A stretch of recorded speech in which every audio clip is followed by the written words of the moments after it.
Hit the record button a little early on that one. Welcome in, guys. How's it going? Welcome to the stream. Thank you right off the bat, Black Mage Main.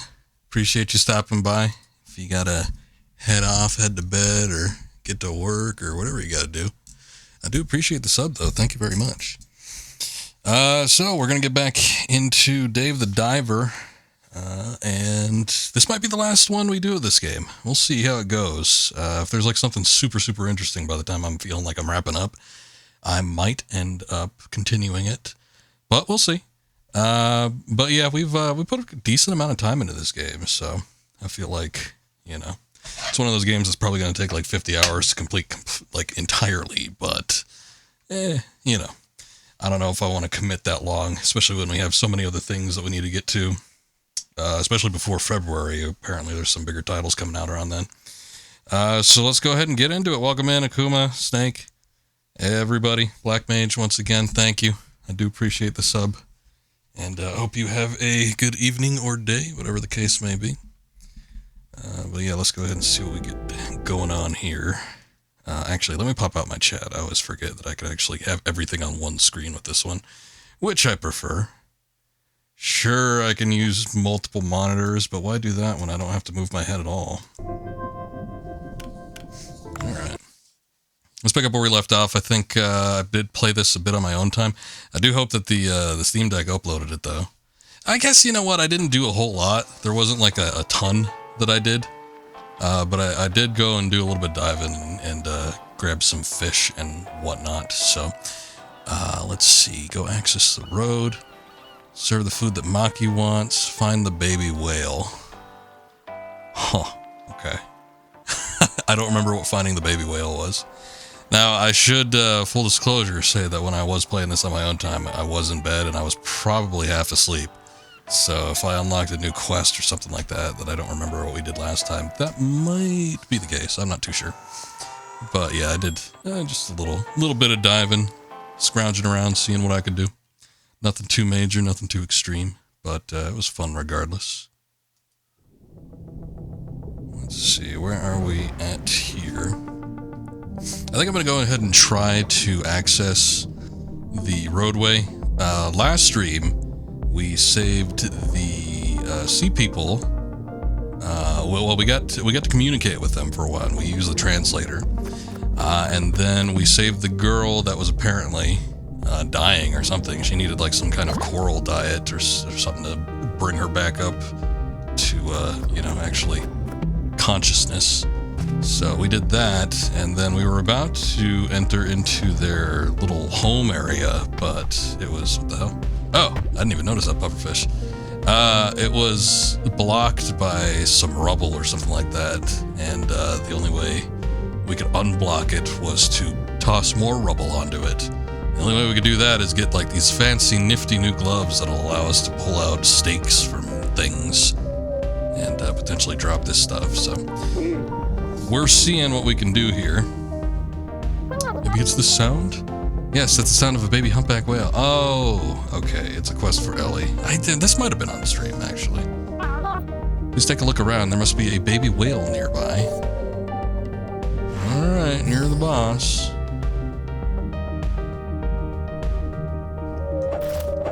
Still giving me the option. Oh, I see the sound wave. Still giving me the option to hit up these, whatever, kelp leaves.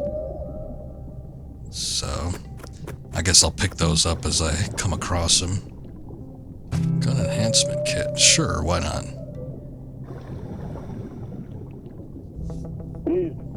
Ah, the crying sound coming from behind the pile of rocks. Those stones will need to be removed to enter. It's a good thing I got my nifty new gloves. Let's see what we can do. Oh. Well, it's just like the Renzo cooking. We have to time it right. Okay, they've all been removed. Let's head inside, I say to myself. Once entering an event will proceed that will end with you returning to the boat. Oh, shit. Maybe not. Well, we can do it later. I don't know that the sea people thing might be the same deal, but I think I ended last time I played this. I think I ended like half day. Oh, am I still on the starting menu? Shit. Well, thank you for letting me know. The starting screen. I might have double clicked it. Sometimes if you press it twice, it changes back to what the previous one was. Oops, my bad. Well, we didn't miss too much of anything. There was some rocks that I pulled this spike out of. But it's telling me that if I go to that area where apparently the baby whale is, that it's going to proceed to the next day. I think last time I played this, and I played it off stream, I was like in the middle of a day. So I think we've only got one until nighttime. And I kind of wanted to see if we could finish up whatever the sea people thing is going to be before the day's over completely. So we'll do that. Heck, we might even be able to do this on a night dive. I'm not 100% certain, but we'll see what we could do. But yeah, I think I want to go down and see what the sea people are up to. See if we can open up that little way for them. It might result in the same kind of issue. Oh shit. Where we end up just like going into a new region and it results in us going back to the boat at the end of it, but I don't know. Actually, I'm not 100% certain that this is where they are. I forget if we needed to go into the boat in order to get to where they were at, or if there was somewhere else. The areas and the locales don't really change up too much. It seems like between, events that you do, most of the stuff tends to stay the same, but I just don't have the greatest memory with a lot of these places. Sometimes okay, I don't think this is it. Sometimes there will be different visual markers and guides that you can use in order to, like, I don't know, just kind of figure out where you're going. But it's like a lot of the areas here, unless you get into a new region or you like get into a new depth zone, there's not going to be a ton of change. Yeah, let's go ahead and leave it.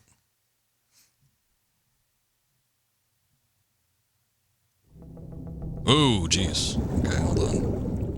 We don't want that. No. Oh, shit. Ugh. Wait. Yep, okay. Good going, Dave. You did very little damage in the grand scheme of things, but... It's too bad he can't get trapped in there. That would have been awesome. I just immediately got right back out.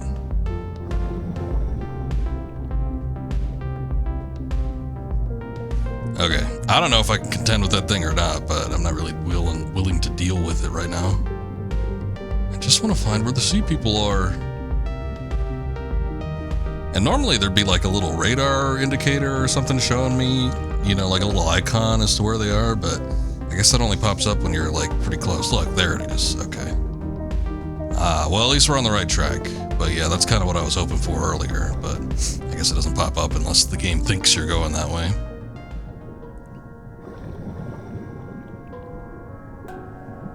What is that thing?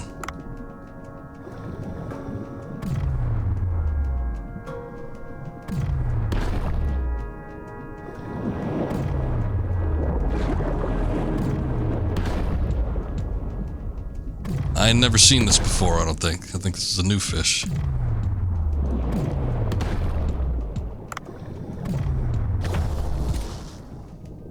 Oh, it's paralyzed. Oh shit, never mind. Never mind. Hey, I got it. Frilled oh, it's a frilled shark. Okay. It looks a little meaner than your average frilled shark. Still pretty bad, I guess. That's apparently sort of a rarity. Kind of weird to see one just kind of, well, it's a video game, so whatever. But I don't know. I think there's supposedly like kind of more deeper region, which I guess this technically is. What are we? 157 meters below. So I guess that checks out. was gonna say, aren't they the ones that have the legend attached to them, where, you know, if they get seen that there's like a tsunami or something coming? But I think those are the oarfish. The frilled shark are still pretty rare, though. I remember years and years and years ago, somebody filmed one, and it was like, oh, this is such a rare opportunity, because these things are usually so out of our depth that you don't get the opportunity to actually film it. Huh? Is that pile of rocks moving around?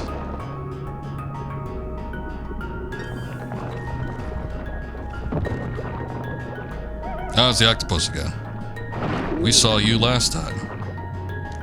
He led us on a merry chase.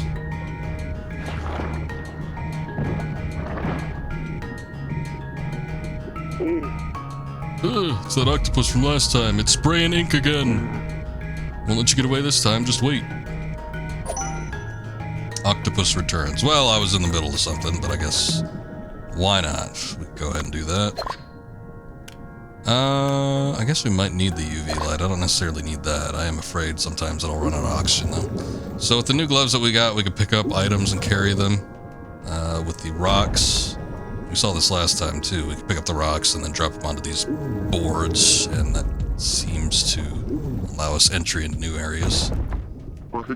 Great. Path is clear. Just wait, you octopus. Why do you have a vendetta against this octopus, man? What's your problem? Hey, how dare you spray ink twice? Oh, that's the problem. I won't let you get away with this. That's Pancho for takoyaki.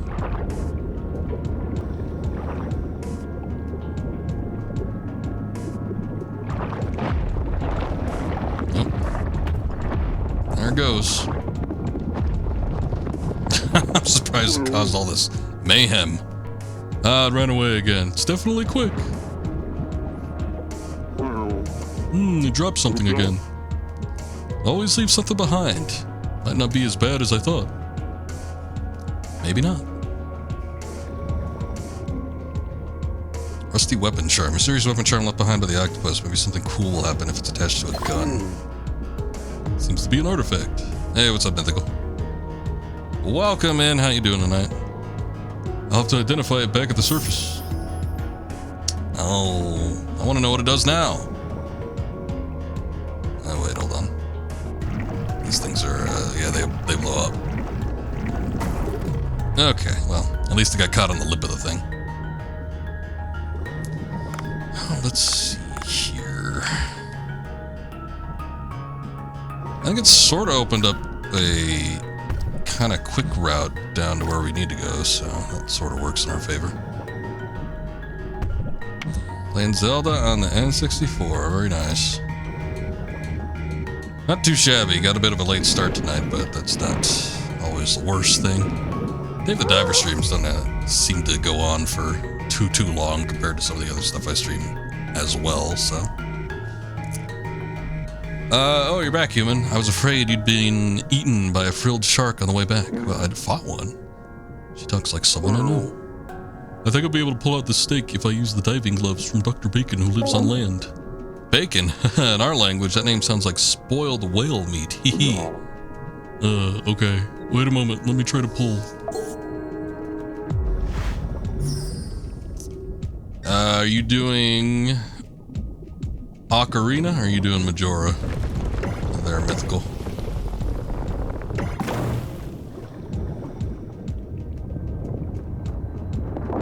Better late than never. Ocarina. I think Ocarina is the one they're both really, really good games, and in a lot of ways I think Majora might be a little bit better than Ocarina. But I think if I were to like replay one, like I'd sooner probably replay Ocarina. It's kind of more of the classic sort of vibe of a Zelda. Majora introduces a lot of new concepts. But I would always recommend to somebody, if you're playing Ocarina and you enjoy it, play Majora as well. Some people start Majora and they get stressed out. I've heard from so many people I know that actually like Zelda games, and they're like, oh, I just can't deal with Majora's Mask because I can't handle the timer. The timer's not even that intrusive. There's probably like one dungeon where I could think of where I'm like, oh, I might be running out of time here, but other than that, it's like it's such an easy thing to get around. It's just you know, you kind of have to familiarize yourself with the location, which will naturally happen if you're exploring and stuff. But yeah, some people will just say like, nah, I'm good on Majora. I don't like the timer. No, give it a try. It's a really, really good game. Like I said, in a lot of ways, I think it's better than Ocarina, but it's not as off-putting as it might seem right off the bat. It was effective, but not enough. I think one more attempt might cut it. Human, there's another rock pile over there. There's no movable device over there. I'll have to check it out first. Might be one on the top. I saw something a little bit glowing or golden. Try to play all the mainline titles eventually. I got you. I did that on stream like 2, maybe 3 years ago. I forget. Nothing can be done on this side. I'll have to go around the back. Yep, that's what I figured. Did all of them starting with? I should say. I think. No. I didn't start with Link to the Past. I think I started with Ocarina actually. So I didn't stream the original, and I didn't stream 2, but I had streamed. Oh god, this thing again. I had streamed Zelda 2 when I first got a physical copy of it, and that was a long time ago. And then I had streamed Link to the Past probably a little bit after that. And that one was one where I did one stream, and then when I tried to boot it up the next stream, I had noticed the battery had died. So I think I had to push up my stream date, and I had to switch to emulating it, since I didn't want to bust open the cartridge. I think I only saw me stream Breath of the Wild. That was a tail end of me streaming the Zelda games.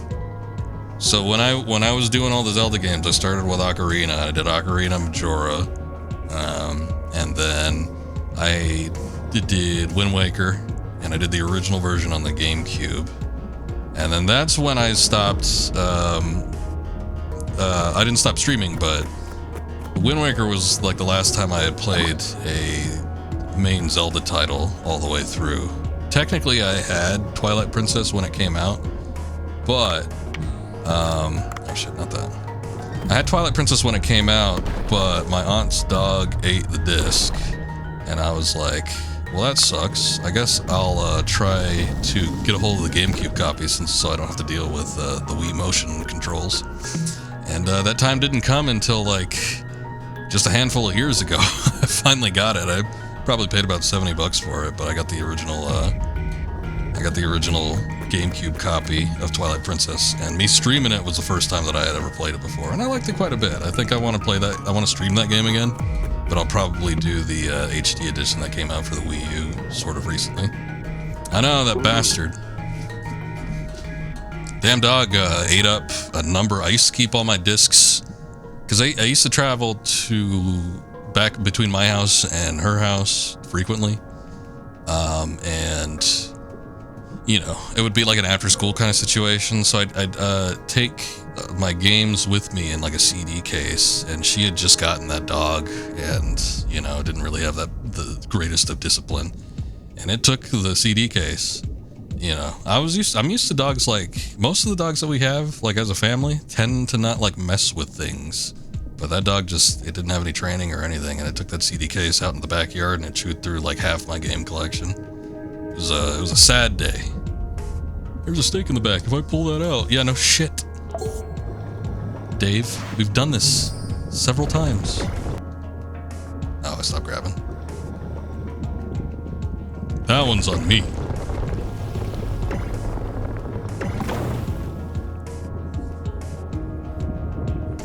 But yeah, I went from original GameCube Twilight Princess, and then I had never played any other Zelda games after that, so we ended up doing Skyward Sword, and then Breath of the Wild after that. And Breath of the Wild was the last game that I streamed as part of that series, but it was a long one. We were on those Zelda games for months and months. Wow, human, good, we have a path. You're more useful than you look. Our village is very close. Come in through the hole you just made, I'll go ahead. Wait, I can leave now, can't I? Would you listen to yourself? Aren't you worried for Rama? Besides, I have a request for you. So, I would like you to come to the village with us. The Sea People Village? Me? Yes, there's a reason I came all the way to the human sea. I have a request. Oh, okay. We come all this way, and Dave just wants to, like, get out of there. Come on, Dave. Where's your sense of exploration? I did upgrade the suit last time, too, so hopefully we don't run into... I don't think we would, but hopefully we don't run into any complications with, like, not being able to go further. And tranquilizer tip 3. Not bad.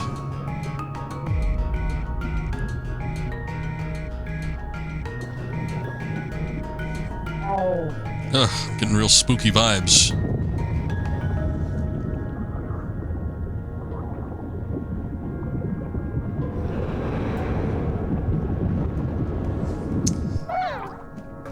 Something moved past me.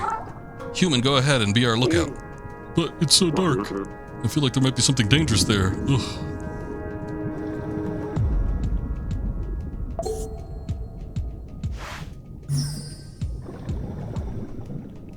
What this? I guess nothing I can mess with. You sense a dangerous creature's presence. Enter. Okay, so yeah, this will end the sequence. But I want to progress the sea people storyline more than I do want to, like, find whales or whatever. So we'll do this one and then we'll do the net whale one next time. What is this? Why is there debris so deep down here? I don't know. Maybe you got it from further up and made little decorations out of them. I can't answer everything, Dave. Oh no, those vibrations again. Something has to be here. Why did he tell me to come alone?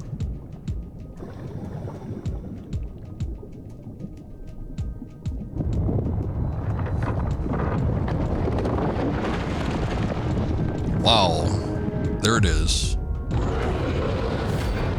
Wolf eel. What is that? There are wolf eels that big? I don't think I can run. Oh, whatever.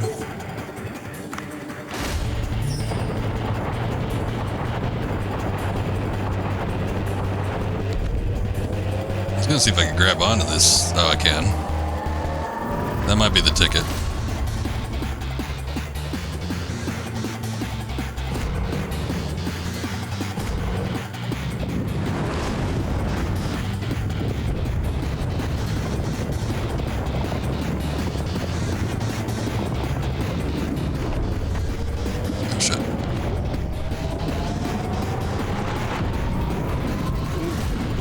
Oh, it looks really tough.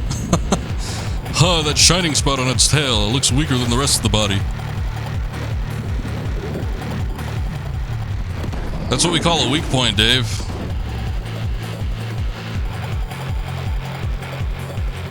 You'd know if you saw the E3 presentation about the giant enemy crabs.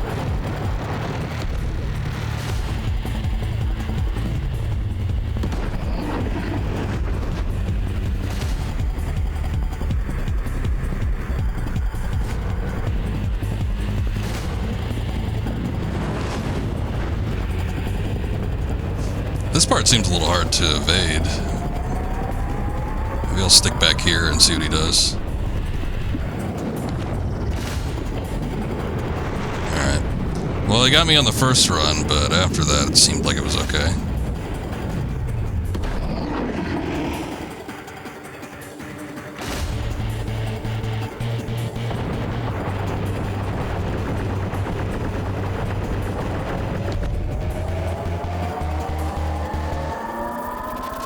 Kind of wondering if one of them could get yanked out or something, and then he'd end up eating one of the anchors, but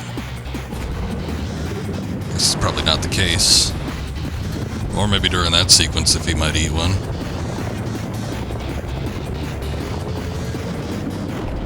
Oh, shit.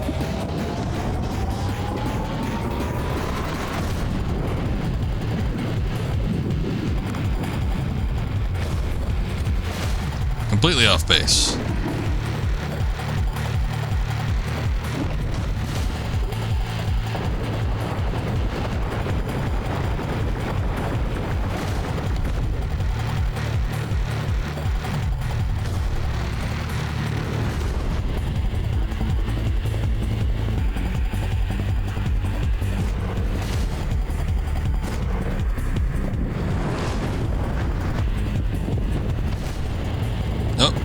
There's some ammo. I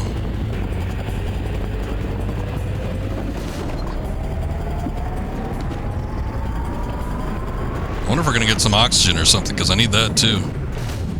I mean, I do have the tank. I just missed that shot completely. I do have the tank, but, oh, okay. I guess that was it. Never mind. I just didn't want to use it if something else was gonna come down. Oh, how can a wolf eel be so big? Ahem, I was just about to come and defeat it. I guess I came too late. Haha, you're stronger than I expected, human. Now you see that big gate over there? That's the entrance to a village. Take the lead, human. Alright, give me a sec. Let me take some of this. Some of these sweetmeats. And the rest just disappears. I'm just gonna use that oxygen tank now. I don't know that there's gonna be... I mean, there might be something. We might be in like a scripted sequence after this, so... It did say that we'd return to the boat, but... I got no clue. Whether we do or don't, it's not like we could take it with us.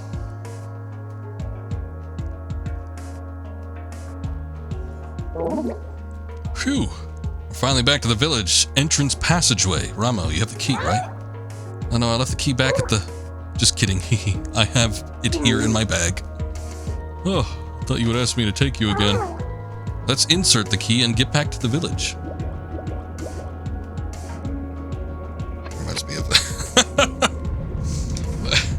What was it? Oh, I think I'm thinking of the Mr. Burns thing. I was like, there's something in The Simpsons that reminds me of that, but I think it was a joke in another something else.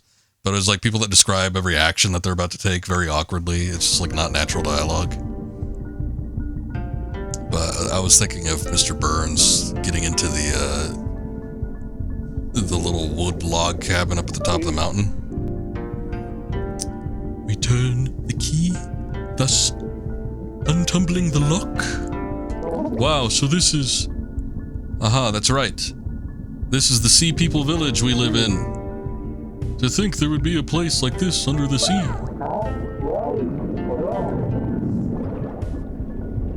Yes, hello. I just saved your princess or something. So hold up a sec. I'm gonna look at the volume mixer. Maybe move the audio down just a tad. It seems a little bit loud tonight. Just a smidge. Wait! How did a human get in here? Huh? Ramo? Swam? Were you kidnapped by this human? Tenzin awaits you. He's lost sleep worrying about you. It's kind of hard to explain. Haha, allow me. Like this guy, every sentence starts with a hee or a haha. I rescued Ramo after she was kidnapped by a squid. Forget it, just take me to my father. It'll be faster for me to explain things to him. Better do as she says. I assume she's royalty.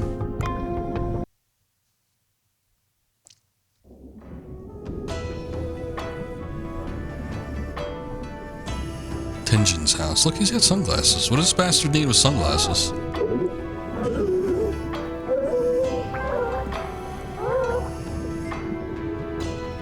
Or maybe his eyes are just dark. I don't know. I was looking at the portrait. The portrait looks like he's got sunglasses. Oh no, he's just got very thick eyebrows and black eyes. Oh my goodness, Ramo, my daughter.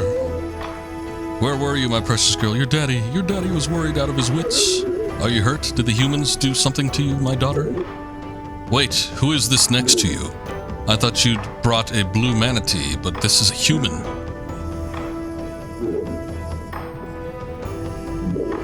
What's going on here? I'd like an explanation. You know that strange things have been happening around here recently, right? For example, the tremors, the ice melting off of the divine tree. Of course, Ramo, I've been looking into the causes.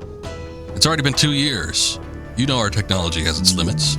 Well, the ancient texts have all been lost, and we need to figure out new methods again. We can't simply keep waiting, Father. Humans are selfish, but they have good technology. We need their help. No, not the humans. They can't be trusted. They dirtied our home and even hunted our kind to put on display. They're wicked creatures looking to hunt us and steal from us. We can't ally with the likes of... Gasp. What's happening? Another huge tremor. See, something really bad will happen if we don't do anything. When I was taken by the giant squid in human waters, Dave here helped me out. Swum said he was the one who did that earlier. Try asking him. Not all humans can be bad, can they? I mean, well... Even if I wanted this, the villagers would not agree. Help from humans? No one would believe it. If this man can gain the village's trust, I'll consider your suggestion. The village's trust? How does he go about winning that? How about asking around to see what they need? Alright, since today's long trip must have been pretty tiring, human, come back here tomorrow. You have to listen to the villagers' requests. Oh, wait, I didn't even agree yet. How am I supposed to come all the way here? I was gonna say, there better be like a fast travel or something. Good lord, if I gotta swim all the way down here each time. Or maybe they're not even gonna do anything. Maybe they're just like, oh, figure it out. Since you say you helped my daughter Ramo, I suppose it wouldn't be fitting for my people to ignore your needs, even if you are a human. Use this. What is this? Looks like an ordinary mirror. This Sea People mirror, once installed, will let you instantly travel to this village. Wow, is such a thing possible? Various disasters have caused our decline, but our ancestors were a very advanced civilization once. Right now, all we have left is a few of their relics, sadly. In any case, installing this in your village will allow you to come to this village whenever you need. Wouldn't that be integrated into their regular day-to-day technology, though, you'd think? Like, usually, I mean, unless just there was, like, mass extinction on top of that. Usually, if something gets lost, you could typically find, you know, the blueprints to make up whatever the hell it is that they made the technology to begin with, but okay. It will recognize your face, so only you'll be able to use it. It also operates from the light of the divine tree or the sun, so you can only use it during the day. And I'll give you this village map to use. It'll help you find the villagers. Ooh, a teleportation device. That's pretty amazing. I have to go back to the boat with this mirror for now.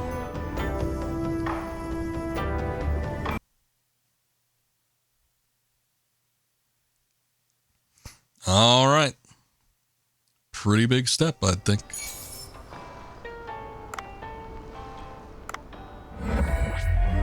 And we got this thing. Octopus weapon charm. Mysterious weapon charm left behind by the octopus. Maybe something cool will happen if it's attached to a gun. Extra 50% of the gun base damage added. That's not bad. I'll take a look at what I have in terms of equipment, and then I'll determine as to whether or not I want to use it. Oh, finally, we got some potential hires. What the hell's going on with Billy? Why is half his face purple? Is that like a burn mark, or is that just like face paint? You've also got Pai and Tohoku. I wonder if I could hire multiple people in different positions. You'd think we'd be able to do that, right? I definitely need a server, but if we could get another cooker as well, that probably wouldn't be too bad. I guess I'll install the Sea People mirror on the boat. He said I could go to the Sea People village during this, with this during the day. I should go tomorrow. Oh no, look at the time. Bancho Sushi must have already opened. I should drop by and check if anything of note happened. Well, it is the night of the big celebration, so... looks like I arrived too late. I should do a little cleanup. Oh, did we really miss the celebration? I thought there was supposed to be some big event that happened tonight. God damn it. Oh, Miss Yoshi, what are you doing here? Oh, my work ended just now as I was passing by. I saw the lights were on despite the hour. Bancho seems to have gone home already. You looked a bit tired today. I'm worried he might fall ill. Heh, even so, I'm glad to see him working so hard again like this. Oh, come to think of it, I heard once he gave up on cooking because of a certain incident. Yes, back then I thought he was gone for good. I wonder what it was about. Hee hee. Well, it's nothing that secretive. I simply avoided mentioning it with him present, just in case it's still a sore spot for Bancho. I'm thirsty, can you give me a glass of beer?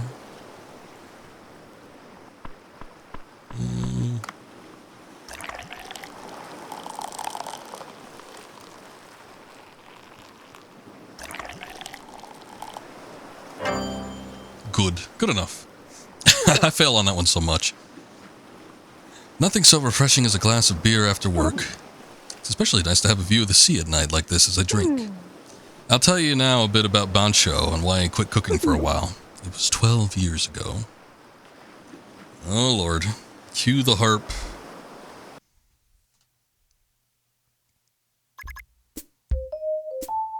This is the Dugong Hotel. I worked here 12 years ago. It's a 5-star hotel with both tradition and long history. It looks a bit old, yes, but at the time, the quality of the food and service has been newly improved. Yoshi, do you have a moment? What is it, manager? Well, a troublesome customer left a reservation. Troublesome customer? Do you know the actress Lois Crawford? She made a reservation at our hotel. Lois Crawford. Oh, there she is. Look at her. She was a leading actress with a long career. Her role as a spy in one of her most famous works, The 42nd Floor, was extremely impressive. She appears to have hit a slight slump as her new movies haven't been doing very well. The manager had spent his entire life at the hotel. It was like he was living a living embodiment of its history. He had a lot of knowledge about the etiquette used by the upper class of each country. He was very used to servicing those of high rank. Many VIPs sought his services. Our Dugong Hotel is a luxury hotel with many years of hidden history and tradition. In the past, we had nobles staying in our accommodations, and many notable films were shot here. Many people seeking that sort of old-era nostalgia used our services, and we had very high standards for the services we provided. I've heard that Lois Crawford can be very picky. Hey, we're getting another raid. Or no, this is the first one of the night. That's right. Barely an hour in, I'm already forgetting what happened. These days just blend together. Welcome in, Derpy. I appreciate the raid, thank you. And you were doing a little bit of Spyro 2, Ripto's Rage. Oh, nice. That's a fun one. I haven't done the Spyro games in quite a bit. Welcome, Squish. Thank you. Everybody coming in the raid, welcome, guys. Derpy, thank you very much for the raid. I hope you had a good stream. Love the raid sound. Makes a bit of an entrance.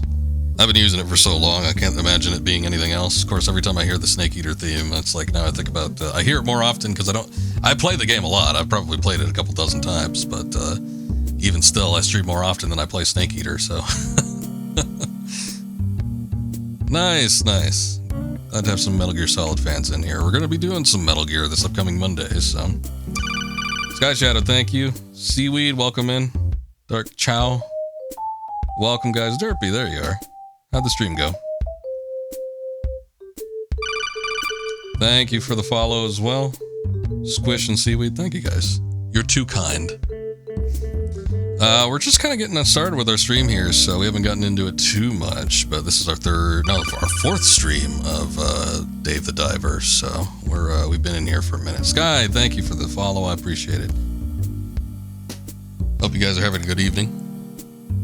And thank you again, Derpy, I do appreciate it. How was Spyro? Is that your first time playing it, or have you played it before? I did I loved those games growing up. They were my favorite games for a time. That Spyro trilogy on the original PlayStation 1. I haven't streamed the originals, but I did stream the remastered, or I guess they're kind of remastered, but they're sort of remakes. I streamed the remakes, it's been a while now, maybe 4 or 5 years ago or something like that. You played it a lot as a kid? I got you. Me too. They're fun games. I still have a soft spot for the first one. I think the first one still might be my favorite, but Ripto's really good. I like the third one too. Seemed like every trilogy of games that came out around that time period, though, every time they got to the third one, they were always trying to do something different. Sometimes they went a little bit too far, but I still thought it was fun. Gotta get your PS3 back from your parents' house so you can play the PS1 version disc. I know, you know what? I did a bad thing when I was in my teens. Well, it was a good thing, but it was a bad thing for me. But I had family friends that had children that were growing up, and they had just got a PlayStation 1. And, it was an old console by that point. I think the PS3 was just about to come out, and, I had a PlayStation 2. But I'm like, you know what? I'm not playing those Spyro games. I'll go ahead and lend them to them for a while. And I lent them those games to them, and they had them for like 2 or 3 years. By the time I got them back, boy, those games were not in working condition. I don't know what the hell they were doing with them. They were like throwing them across the room or what. Surprisingly, no cracks, but boy, there's a lot of scratches on those things. And I don't think any kind of rebuffing would have been able to get them out. So I just ended up, probably about 4 years ago, rebuying that trilogy. At some point, like maybe in the early 2000s, they were releasing like game series for the original PlayStation and like packs. I know they did it for Crash and they did it for Spyro too. So I remember seeing that before. I looked on eBay. I found a set that were pretty good condition. So I ended up getting that. So I repurchased them. But yeah, my original. You would use the chocolate. They were young kids. They were like 4 or 5 or something like that. I thought, to be honest, I thought the parents would, better monitor the kids. Even as a young kid, I think I started having my own console when I was about 5. I got a Super Nintendo. Now cartridges are a lot hardier than discs, but still, that being said, it's like I even at a young age, my parents were cautious about how I handled my games, and then I was cautious too because they're expensive. But I guess when you get stuff for free, you probably take it for granted. But yeah, they were young kids, and I don't know. Like I said, I don't know what the hell they did with them. They're probably using them to skate across the floor or something like that. But yeah, they completely messed them up. What was even worse was I let them borrow Klonoa 2, the Door to Phantom Isle game on the PS1, and these days that game probably goes for about $300, maybe just disc only, and then if you have it complete, it's probably around $500 or $600. So that one was kind of messed up too. I did manage to get that one buffed out though, and I think it actually works. But I did end up rebuying that one too. Fortunately, I got it for kind of a decent price, but yeah. Also, your parents always taught you and your brother to treat discs gently. Oh, because you rented. I mean, the good thing about rental place, they will charge you. Back in the day, they would have charged you fees for damaging a disc, but they did have their own resurfacers too, which is why they also had it as a service. You lent out your Ocarina of Time Nintendo Player's Guide to your cousin. Never again. Got returned to dumpster fire. That sucks. That's too bad. You were thinking about that a few minutes ago? Yeah, sometimes you think, I don't know, it might have been if you were in Derpy's stream, just looking at the PlayStation games, reminiscing about old stuff. But I got a few rare ones on the PS1 that I've been meaning to go back to. I streamed the original Klonoa a long time ago, and then I did the Wii remake recently. And then they remade it again with the Reveri remakes that came out a couple years ago. So, I mean, that would give me another excuse to probably play them again, but... Yes, how the pages got sticky. Uh-oh. Yeah, that's a little weird. Gex 3 you've been wanting to replay recently? I never played the Gex series outside of the portable versions. I had a Game Boy Color version of... I think I had Gex 3 on Game Boy Color. It was really bad. But I'm sure the home console version was a little bit better. The first one that was originally on the... What the hell was that? The 3DO? Or was it on Saturn? I obviously had never played that. The second one I remember playing on a demo disc in like a store, and I thought it was kind of nifty. I remember a kid was watching me, and I was playing the Gex demo, and then I remarked out loud, I'm like, whoa, he can climb on walls. And like the kid that was standing next to me, he's like, yeah, he's a gecko idiot. Of course he could climb on walls. I'm like, well, I didn't know. I don't know what he is. I didn't even know what the game was. I probably didn't even know it was called Gex, but whatever. It's a solid PS1 game. I've never played it, so probably one of these days I might check it out. You know what ain't a good PS1 game that I've been getting a hankering to play is the Croc game, but I hear that's getting a remake. I usually like to check out the original version before I check out the remake, but I played Croc back in the day, and somehow I beat it. That game isn't great, but I don't know, I got like nostalgia for it, so one of these days I might check it out. Probably not gonna get the remake, but still, it might be fun to hop back into one of these days. Yeah, no, Gex was all about the pop culture. I think that was a thing that got people into it quite a bit. Was all the little references and stuff. You didn't see that too often back in the day, in the late '90s, early 2000s, when there was like these days you can't escape games that make references to pop culture, but back then it was a little rarer, so it was kind of it was almost like seeing like a crossover or something. And it was a pretty unique thing. Kids are harsh, man. They are. But yeah, they're all a little bratty back in the day. I remember like I don't know, I was just thinking about like my days because I would always play the demos that were in the Walmarts and Targets and Toys R Us and all that kind of stuff.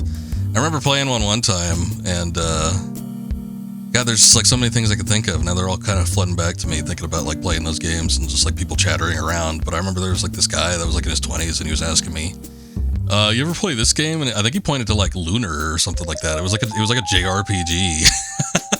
I'm like, no, I've never played that before. And then he's like, "You ever play this one?" And it was The Legend of Dragoon on like PS1. I'm like, "Oh yeah, I played that." I played the demo disc for it because I think I got it in a magazine.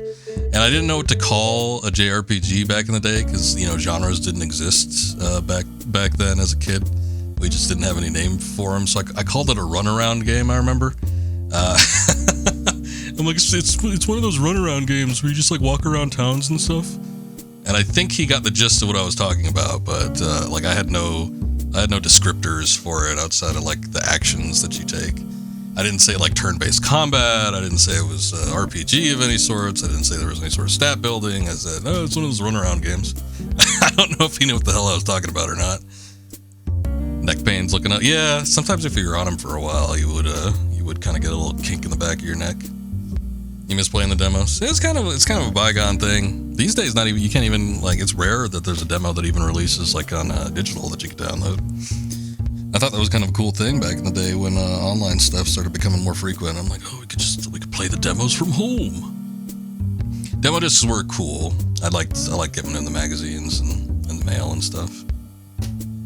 Those days of gaming, I kind of miss in some aspects, though. It's like a lot of things have improved over the years, but there was just something, you know, whether it's like nostalgia or what, there was just like something special about those times. Everything seemed so analog back then. It was like getting new stuff and seeing new things was like a new experience. It's like these days everything comes out so immediate and you can just download it right to your home and everything. I feel like you appreciate it a little bit less, but I don't know. I guess it depends on the person. I never got one I don't think I ever got one in a cereal box. I want to say I got something similar to Chex Quest back in the day, but it wasn't Chex Quest. It was like something for Cheerios. It was probably a lot lamer than Chex Quest. Chex Quest isn't all that bad, actually. I mean, it is a Doom clone, so how bad can it be? But I got something in like some kind of a cereal box. We used to get those games back in the day. You'd find them at the Walmart's, Costco's. Just like if you go to the computer section, you'd see like 100 games in one. And it was basically just a bunch of trial games that people had compiled into a disc and sold off to these stores that you pay for like $10 for. But you know, we didn't care. But we used to get those things, and it wouldn't literally be 100 games, but you know, you'd probably get a good like 25 or something in there, and you'd play like 2 levels, and then it's like, send in money to us, and we'll send you the disc. And I was like, oh, I thought these were going to be full games. I guess not. Anyway.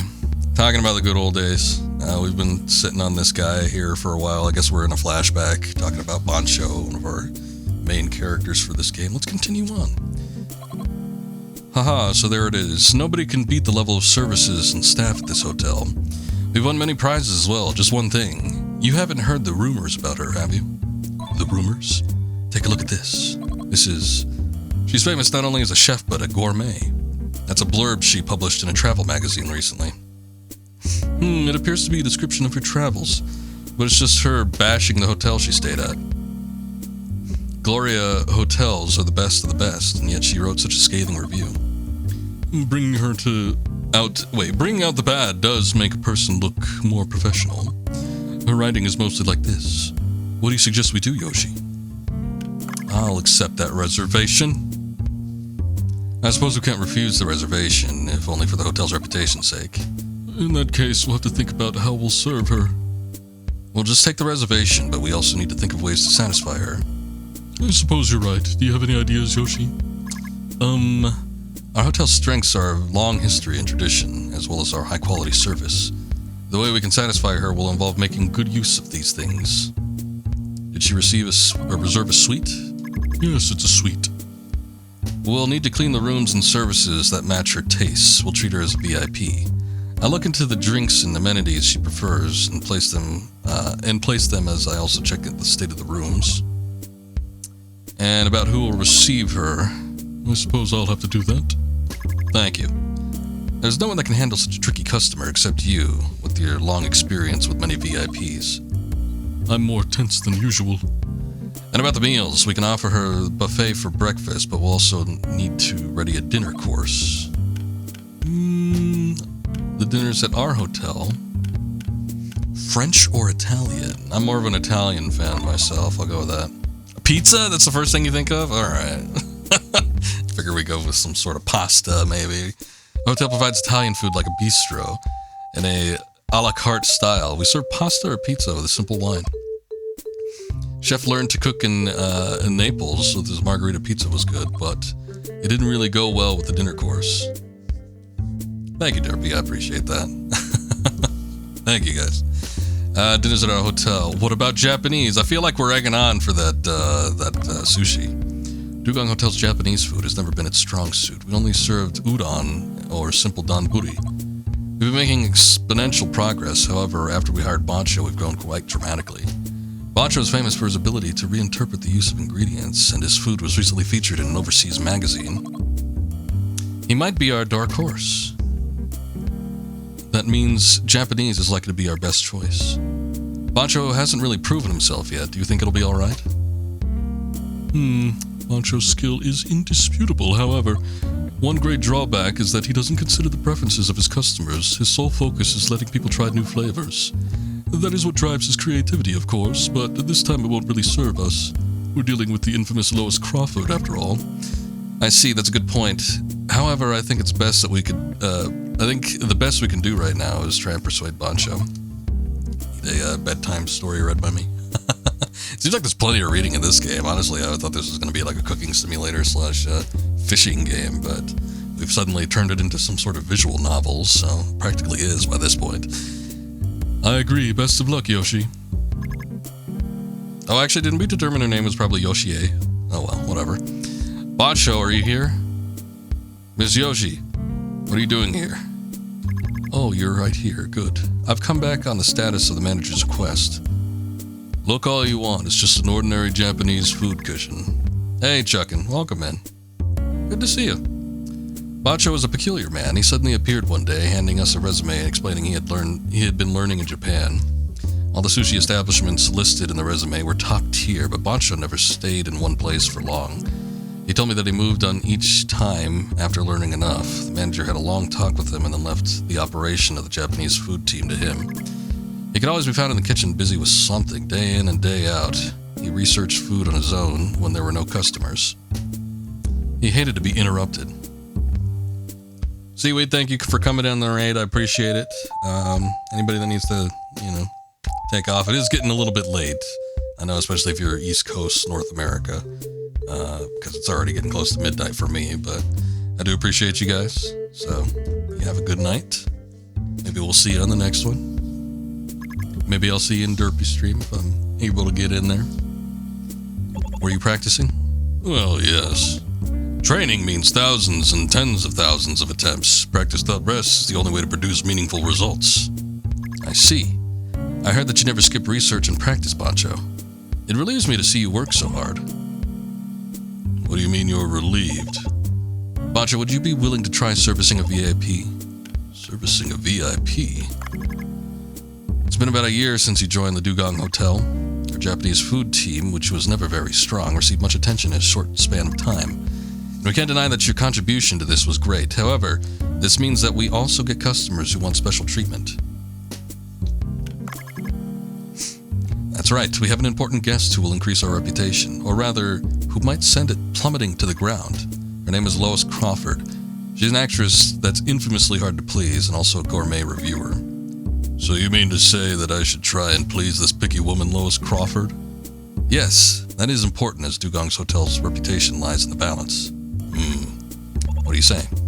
For me, cooking has always been a battle with myself, not with others. Making perfect food has always been my goal. That won't change no matter who I cook for.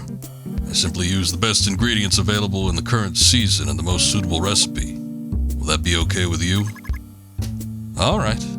We'll leave the individual dishes in your hands, Bancho. However, I would like to offer input on the method of servicing our guest. Alright, you're the expert, Miss Yoshie. When it comes to servicing food, I'm gonna say sushi because I don't know what a kaiseki course is.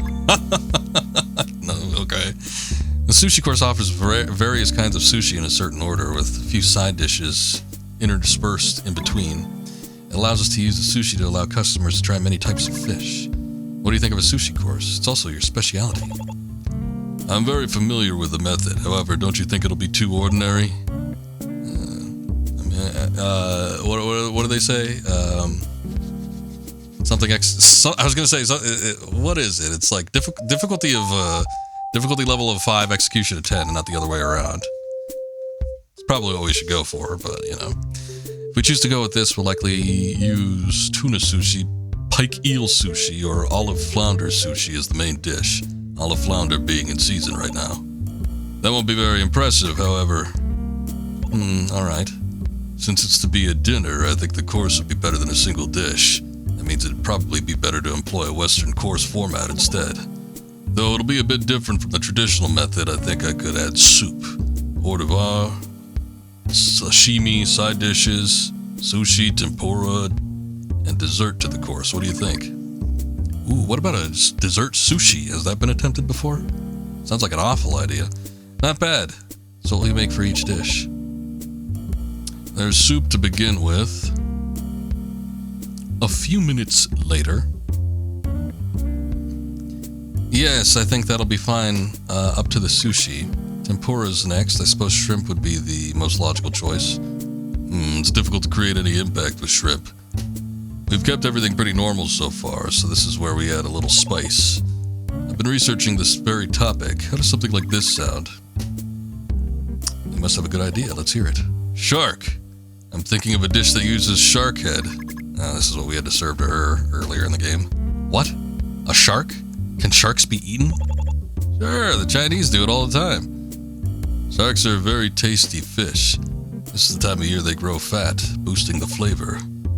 The meat in the cheeks in particular has a lovely chewy texture. Oh god, I hate chewy shit. Which reminds you of both ordinary meat and fish. But shark is too exotic of an ingredient. Couldn't we use something a little more widely consumed, especially considering that this is Lois Crawford? Good food will impress anyone. Anyone who takes a bite will recognize the food for what it is. That is the best possible food that can be found around here in the current season.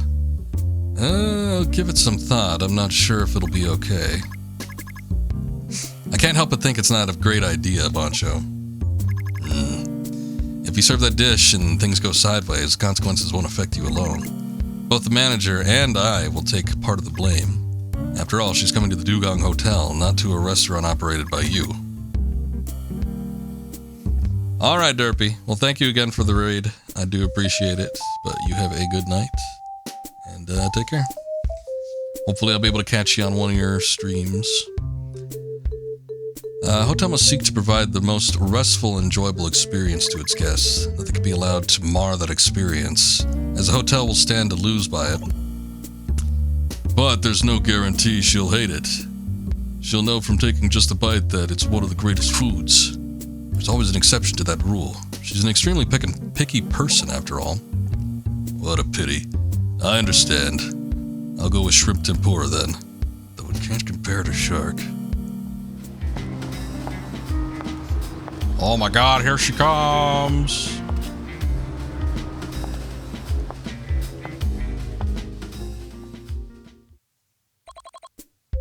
This way, Miss Crawford. Thank you. This is the chef who'll be preparing your food today, Boncho. He's younger than I expected. I was hoping for a slightly more experienced chef. Oh my, tight-lipped are we?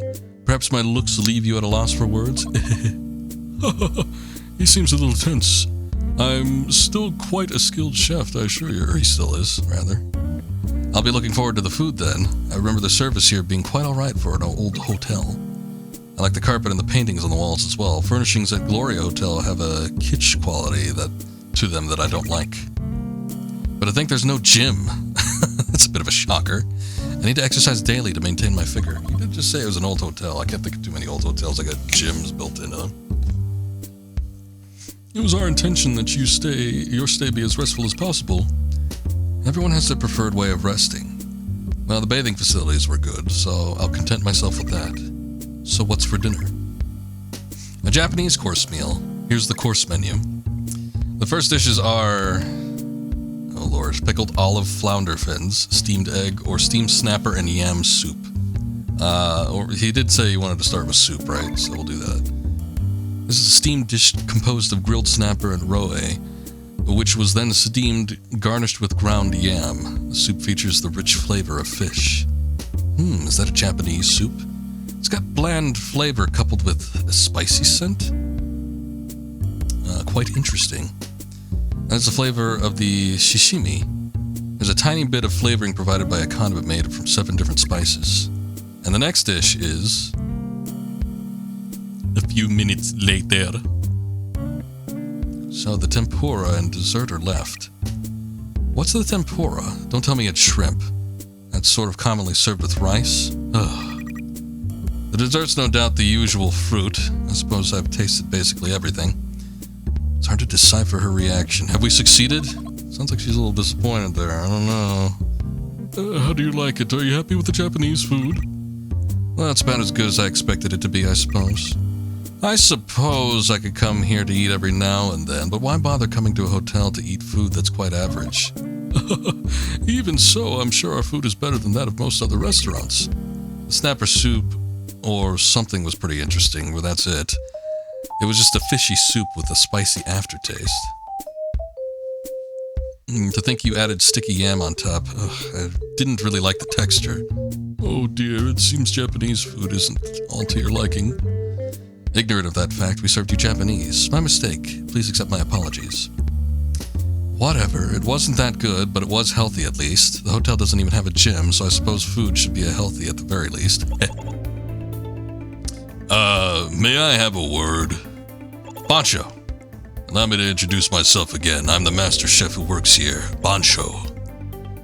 I'm not much of a speaker, so I've been listening quietly. I find it impossible to maintain my silence now, however. Oh my. Do you have something to tell me? Apparently you're supposed to have better food than anywhere else, right? No, Bancho. Miss Lois here is just... It is most definitely my fault for failing to provide food that satisfies you. Will you not give me a chance to make up for my mistake? What? Oh. Well, gosh, I'm a very busy woman. What you witnessed today aren't my real skills. I'll serve you food that can objectively be called good. Bancho, you can't be talking about... so you're saying you have something else that you think will satisfy me? Alright, I'll wait, but remember my time is valuable. Your food had better be amazing. Bancho, you can't be thinking of... What is it, Miss Yoshi? Is there something I'm missing? All done. It looks so gross. I hate the look of it. I don't know if it'd be good or not. They were talking about the chewy texture, which I'm not a big fan of, but... oh boy, that presentation. It looks like a rotting shark head. A whole roasted shark head.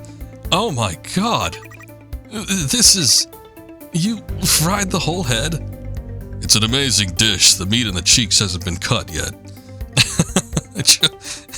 It's so nasty. I chose to fry the whole head to preserve the supple texture. You'll never taste something quite like this anywhere else. It's a high-quality dish made using the best possible ingredients.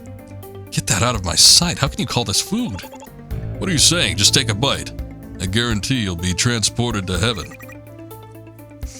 I am not happy about this.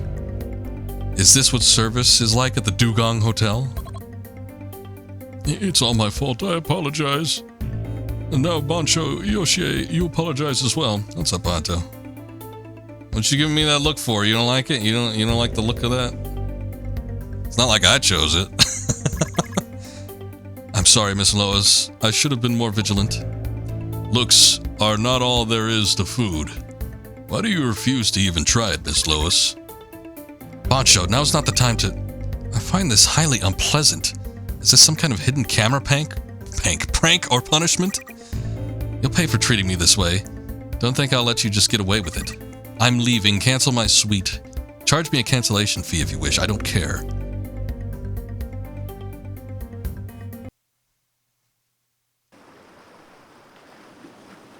Hey, what's up, City?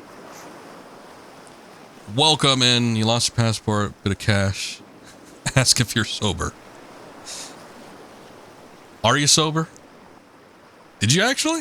That sucks.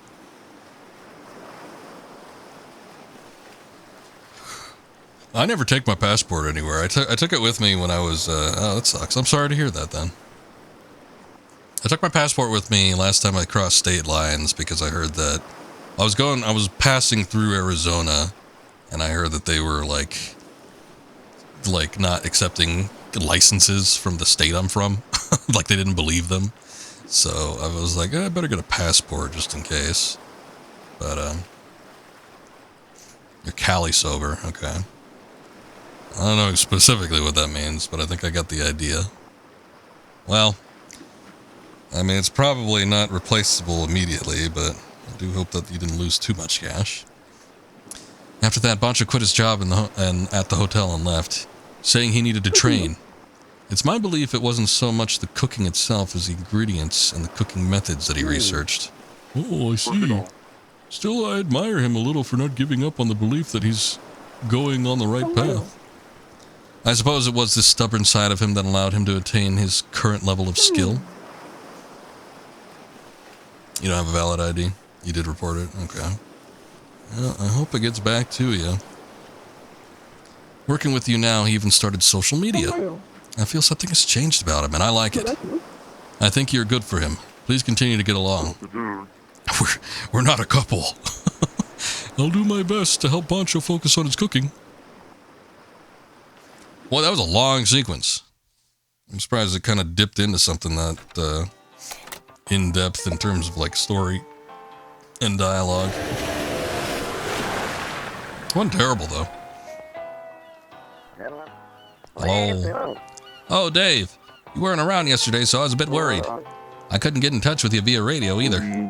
I was at the Sea People Village yesterday. You what? What happened? Well, you see...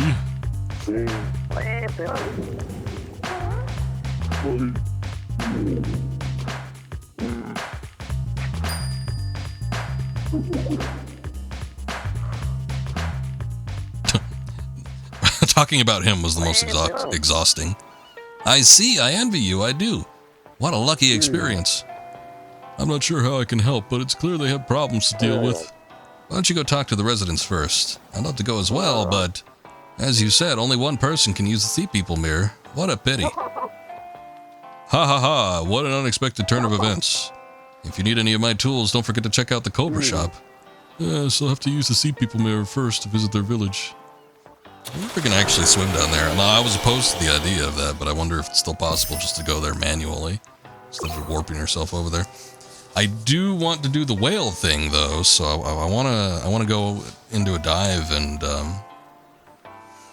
you know, finish that quest up. I'm sure we could do both, so probably not going to be a huge deal, but we'll see. You can use a mirror Tenjin gave you to immediately travel to the Sea People Village. The mirror is solar powered, so it cannot be used at night. It's party day today. Prepare the right ingredients and make a fortune. Okay. The jellyfish party. See, I thought that was supposed to happen last night, but maybe because we got pushed into the story sequence, it got like pushed up. We're like, oh, just kidding. Jellyfish party is the next day. What are our quests? We gotta build up the trust of the sea people, serve food that Maki wants, and find the baby whale. Let's see what's happening on Cooksta. We also offer deep sea fish fried sushi. Please come by. Okay. Was I really this drunk? How embarrassing.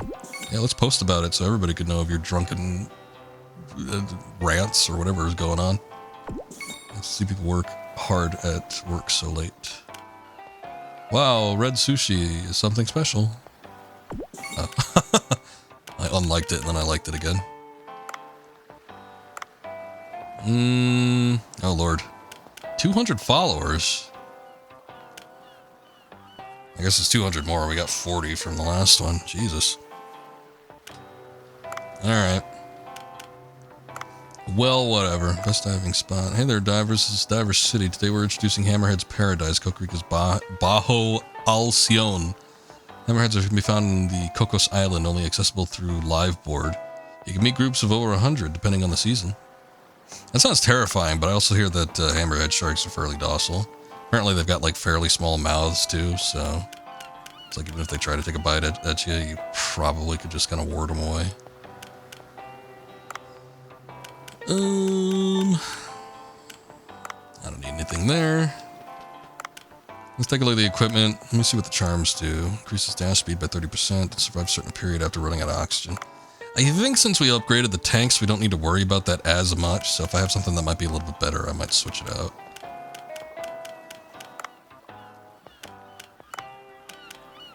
Oh, you know, no, those the octopus charm that we got is only attachable to weapons. I guess it's done when we're doing weapon crafting. So I guess we don't need to worry about anything. All right, let's take a dive. Yeah, we should be good. I'm going to avoid the mirror for right now. I'm going to see if I can do the whale quest and maybe see if we can catch a little bit of jellyfish on the way down there. That way we're prepped for the evening. Apparently there's some big jellyfish con going on where people like to consume jellyfish constantly. They just can't help themselves. Everybody that has a voracious appetite for jellyfish just comes in. I wonder, is jellyfish actually edible? Let me see. I'm gonna look it up. Are jellyfish edible? Yes, some species of jellyfish are edible and are eaten in many Asian countries. Jellyfish is a seafood that is often dried and used in salad, sushi, and noodles.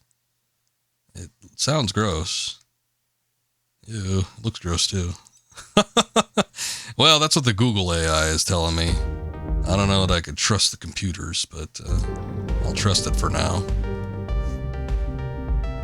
You decided that tonight was a boba tea and donuts night. I haven't had boba tea in quite a while. I used to get one from a sushi place that was kind of up the road. I think they're still there. I just haven't been there since about 2020. It's been a while. I don't even know that it would have much flavor, and maybe that's a good thing, but I can imagine the texture of jellyfish would be kind of gross. Like eating snot or something. It doesn't seem like it would be appetizing. Can't handle uni. I'm not a big fish person in general. I don't like the concept of stuff like roe. I don't like, you know, we talked about this before. I've had like takoyaki. I'll try things every now and again, but if I end up not liking it, which is usually the case, I'm gonna shy away from, you know, other similar things. But yeah, jellyfish, I just can't imagine like texture-wise, like maybe flavor, sort of. Good word.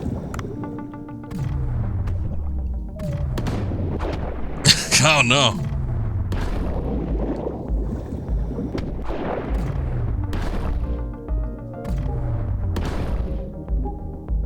Yep, running out of air. Oh, shit. Well, we didn't even do anything.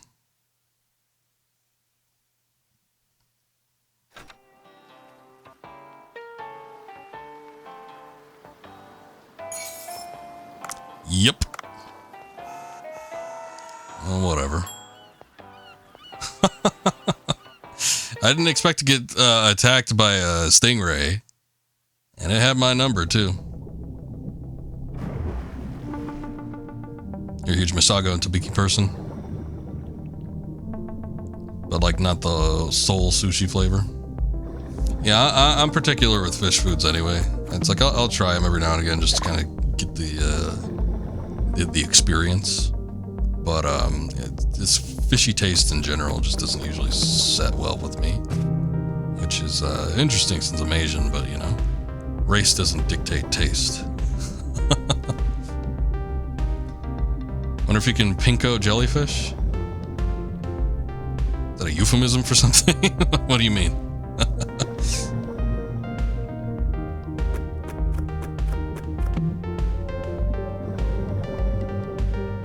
I think there are pink jellyfish somewhere. There's like 45 minutes from Seattle. Oh, okay. Yeah, one of my best friends is probably about that distance away from Seattle as well. In fact, when I went to go visit him last to attend his wedding. Oh, frying batter. Okay. Oh, I get it. Okay, I know what you're talking about then. When I looked up the Google images, when I Googled it, it looked like some of the dishes were fried. So, probably. That might be what they do regularly. But anyway, yeah, when I went to go visit him for his wedding, we kind of went around Seattle a little bit. I don't know. I forget if they moved or not. I'm trying to think of the town that they lived in. It's not that far from Seattle, though. Red something? Red... Maybe that's not where they lived, but I remember we passed through there. I think they were talking about, yeah, we'd like to move here. Redmonton or something? Redmont? I don't know. Renton? Maybe? Redmond? Maybe. Something like that. I don't think it was Redwall. I feel like I remember if it was Redwall. North of you, either way. At the time, he was, and I still don't even remember the little town that he was in, but it's just like this little tiny little town, and he had an apartment. It's the smallest apartment. So the apartment is about the size of the room that I'm sitting in right now. It was so tiny, but it's funny. It's little tiny accommodations in the little city, but they had like just about everything. I mean, like grocery store, restaurants, bars, they're all within walking distance, like really close. So it was a nice little place. Yeah, I imagine in little city spots like that, that's pretty typical. But yeah, that first night I went there, it was just kind of me. It was me and him that first night, and I was just staying in that little room with him. It's like, he let me have the bed, but I was like, feel kind of bad. Enhanced harpoon tip.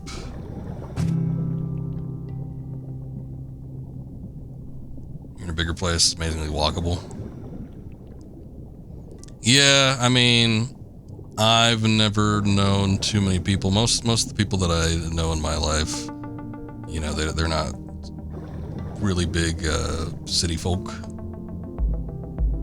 You know, we live in cities, but we don't live in like the highly urban environments, so seeing like the little boxcar apartment type things kind of like more rare.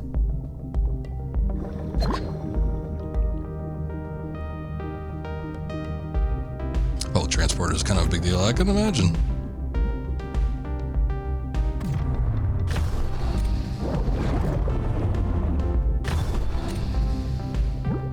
Fried egg jellyfish.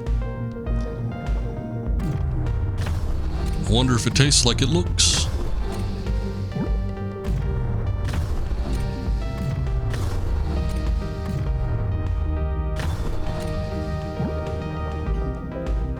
Yeah, no choice, your house is from 1913 with original windows.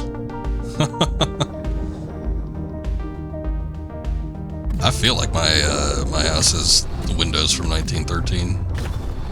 They're probably from the 70s, but I was gonna say, you know, probably wouldn't hurt to replace them, but at the same time, I haven't replaced mine either. I should do that though, because every summer I get bugs coming in. The house right next to me, which family also lives in, is God, those windows must be old as well. They must be from the 60s or 70s. They got those stupid windows where you have to use like a crank to open them. It's like the weirdest thing. I've never seen anybody else with windows like that. But it's like the crank that you have to pull out, and then it's almost like opening a car window. Like that's a manual car window. Oh shit! Not this bastard again.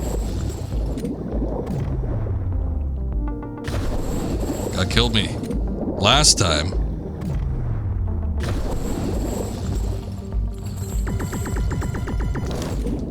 Landlord, will see you next Tuesday. I know what you mean. Probably didn't like those installations and whatnot. Oh, there we go. Oh, finally. Come here, Stingray. I wish to consume your meats.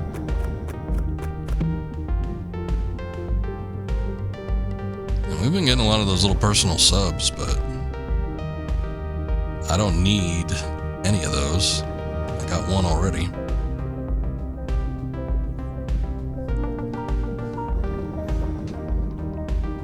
I remember as a kid when I used to operate those windows, though, I always needed help to get them closed. It's like you need a little extra push in order to get that crank in all the way. Bit of a pain.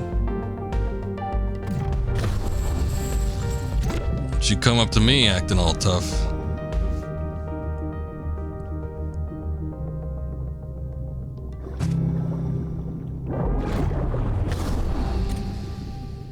they actually afraid of me?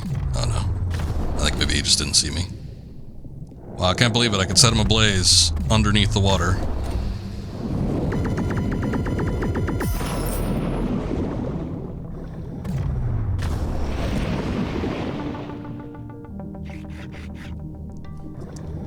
Everything is just out to get me. Why is everyone so mean to me?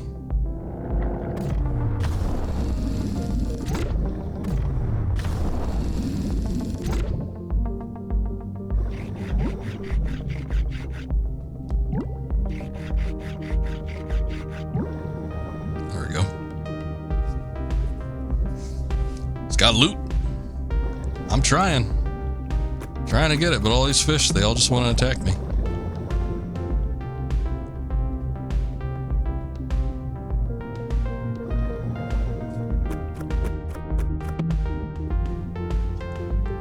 Personal sub thing. Oh, there's some bones there. I could probably use that. What is this? More cat food.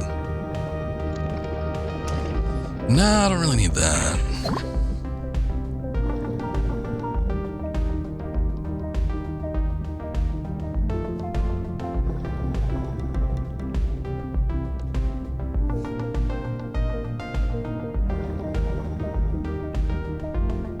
Thinking back to when we were talking about Seattle, though, there was an aquarium that was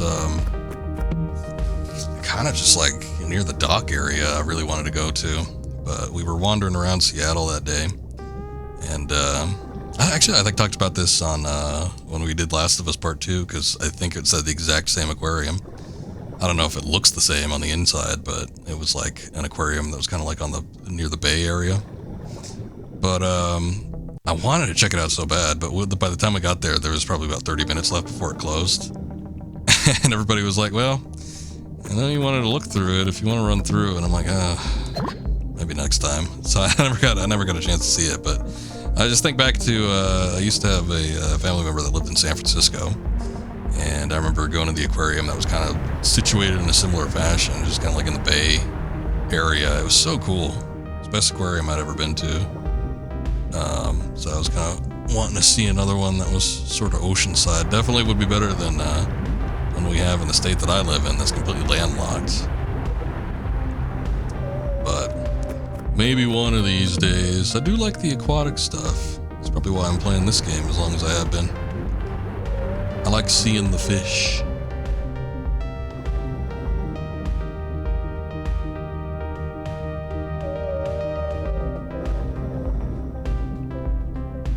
I'm coming, whale.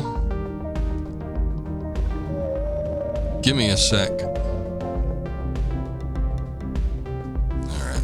Well, unfortunately, since we died the first time around, we will be ending the day in here, but I just want to do this for a little bit of variety. The sea people told me to come back the following day, but it looks like it's going to have to wait another day. Wow, there's a baby whale in here. It seems frightened. Should I go comfort it? I don't know if that's a good idea, Dave, but alright, you do you.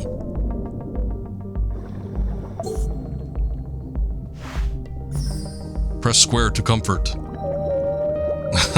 Well, there. Shush. Comfort your weary soul. I think it's still a bit scared. Should I pet it a little? Look at my massive glove. The master hand has come to comfort you.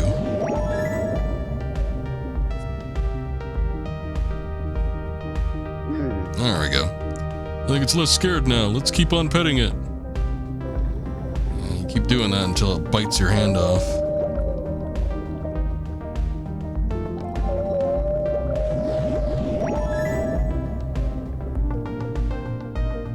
It's one of them there, that there humpback whale. I remember seeing them in Star Trek IV, The Voyage Home. Which, by the way, is like the second, maybe third best Star Trek movie. Seems to have let its guard down. If we go to a brighter area, the mom should come, right? Need to be careful. Bring it back up.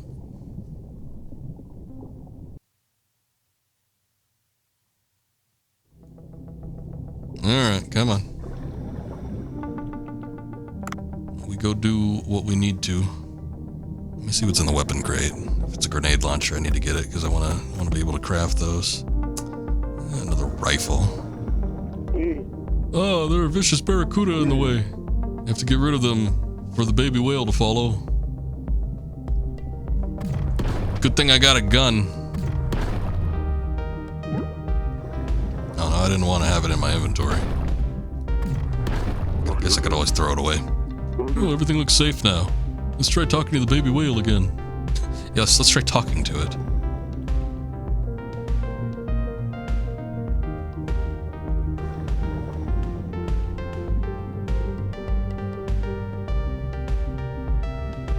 Oh no.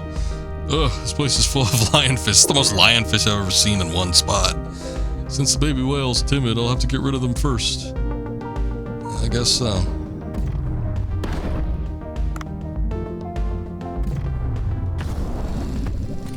Oh boy, this is gonna be rough. I'm almost out of ammo. I got one shot left.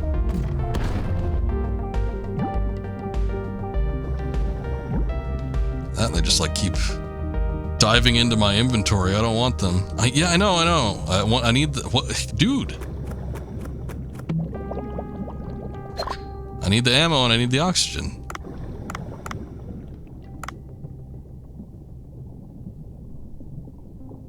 All right, let me at him.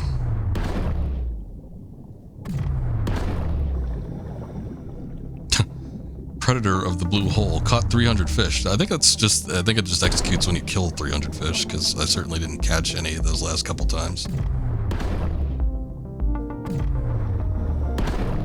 You know what would be handy for like an upgrade, and I don't know that I've seen it, I don't even think it's possible, but it would be nice if I had like a bigger ammo reserve. I guess if you're, I mean, here, this looks like they're giving you enough ammo to probably last, but yeah, there have been a lot of times where I've just like run out of ammunition. I'm like, well, I guess that's the end of me. Hopefully that's enough. Let's try taking it to the surface. It's already on the way. Come on. Come on, baby.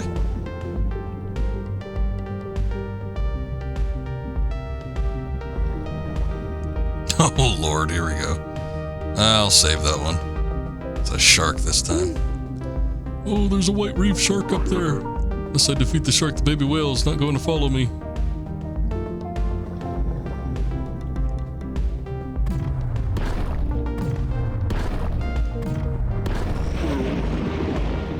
Oh, sure, a lot of vicious fish today. It's almost like Neptune himself is pitting them against me. We're almost at the surface of the sea. Let's go up a bit more. Alright, hold on. Let me replenish my ammo.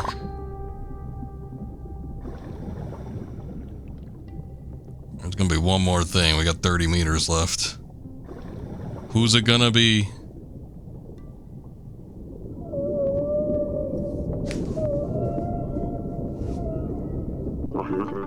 That was dangerous. Looks a bit safer here. Wait a bit here and Mom should come. Oh, 4 sharks, eh? Now you lot, I know you all want to eat this whale, but I can't allow it. Ah, sharks, what do I do?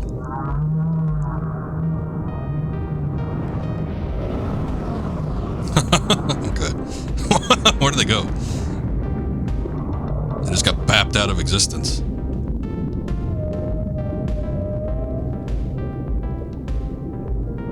Thank God humpback whales are like 30 times bigger than they are in real life in this game. Otherwise, I don't know what we would have done.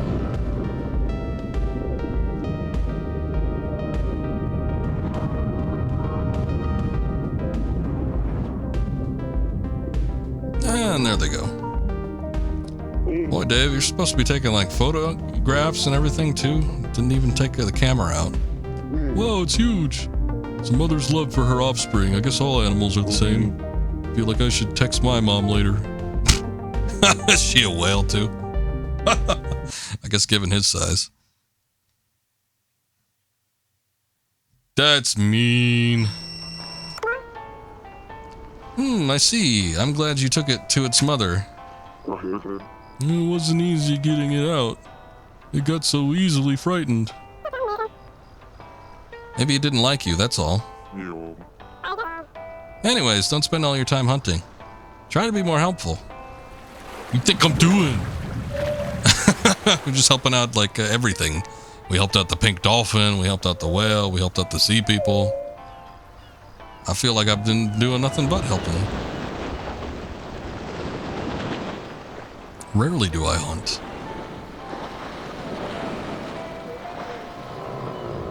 Oh god, that thing is huge. I mean, it was big underwater, but sometimes you wonder if, like, the underwater world looks bigger than it actually is, but coming out on the surface.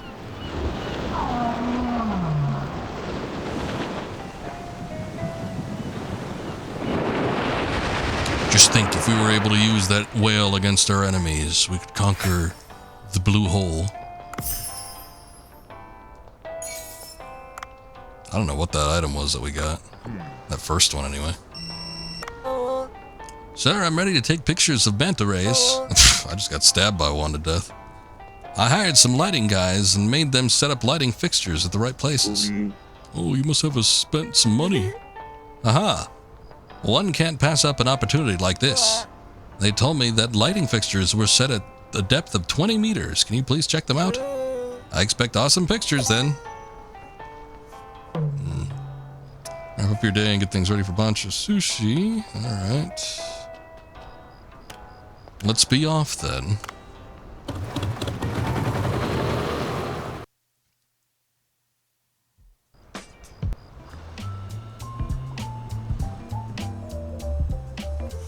Oh, this guy's back. What about the girl? What? Sea people? Hard to believe that something I've only heard of in legend is real. If there's a good beer in that area, I wouldn't mind trying some. I don't think there'll be any drinks underwater. Do they need to stay hydrated? VIP appeared. Michael Bang, the master. Looks like this is the only place to eat. This is what I don't like about remote areas. This decrepit place can't possibly make sushi that will inspire me. I'll just have to fill my belly with what I can get. What a rude customer. What do you want? Allow me to introduce myself. I'm the movie director Michael Bang. Wait, didn't you direct Robot Samurai? Oh wow, and they have a movie poster for it.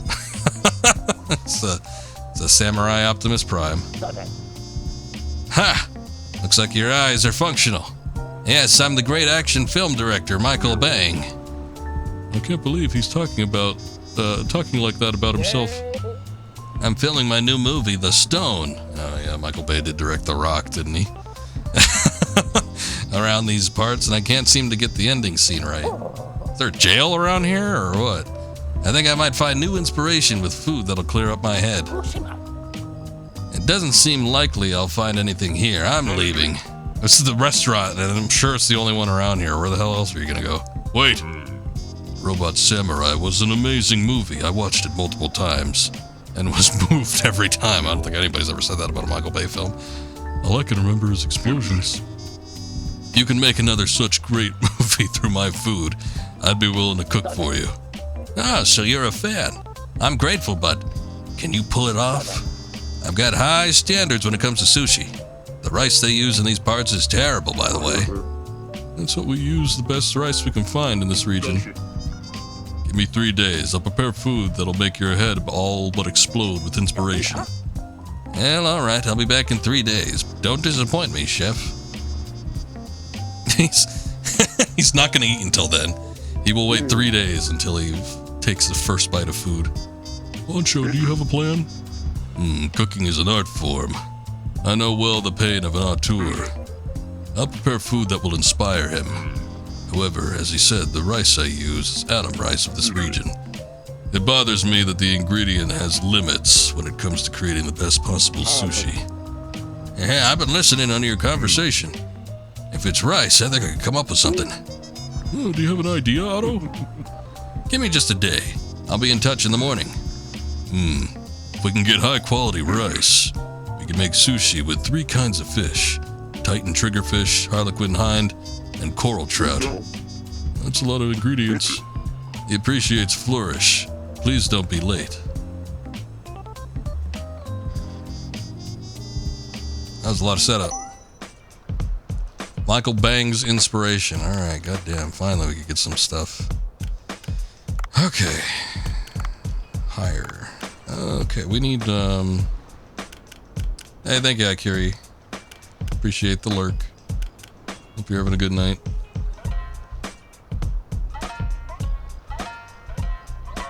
Pie sucks. And no, not the delicious pastry, but this guy Pie here, he's not that great. Boy, we don't have money though. Money is what we need. Yeah, we don't have enough funds. Son of a bitch. This is gonna be rough. I mean, I can't believe they made me skip a restaurant night just so we can have like this visual novel sequence, but whatever. But yeah, we need the staff. It's been pretty rough with just 2 people, so. But whatever. Steamed wolf eel. Yeah, I'll make that one, why not?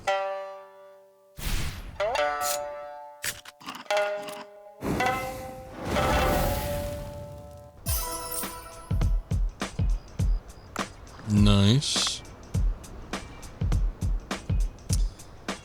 Okay, so it is jellyfish night. We need that. Because that's what, if the girl comes by, that's what she's gonna order. And she's still, I think she's still a quest. I don't think they made us drop it. But we're gonna need some stuff with jellyfish. So let's see what kind of jellyfish dishes we have. There's this, barrel jellyfish sushi. Put a few of those in there.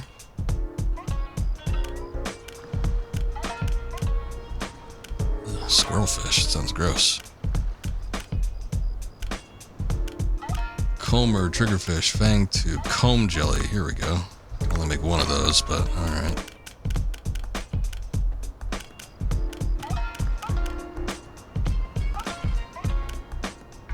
Fried egg jellyfish. Here's something.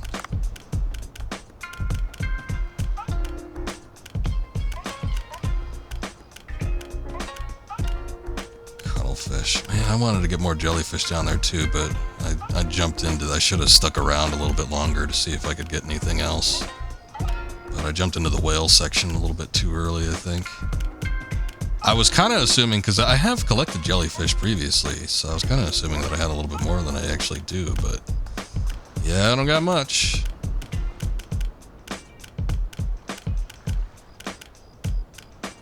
Oh well. At this point, no, I don't have too many research points. I just spent my last research point on whatever the dish was that I just learned. The one with the, this one. The wolf eel. But even if I could research more dishes, I don't think there was any that incorporated jellyfish. I think it's what we had is what we had.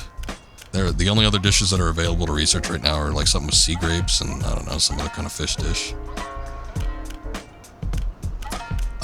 Well, maybe I'll just put some expensive stuff up there just to see if maybe we could get some decent prices. I want to see about getting a couple people hired, so definitely get some more expensive things. That's a lot, boy.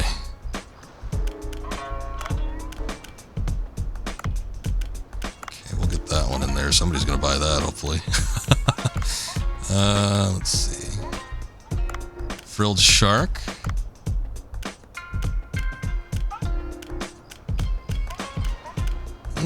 Mega mouth shark.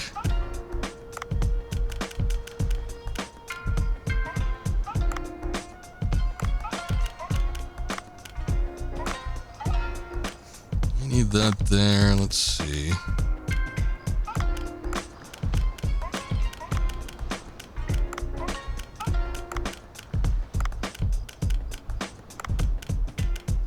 Alright. The only thing is, I feel like there was one that I didn't put as many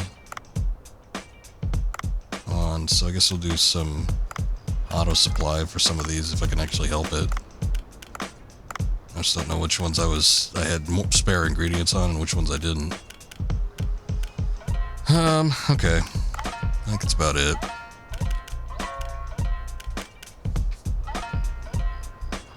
think it's about as good as it's gonna get. Let's open her up.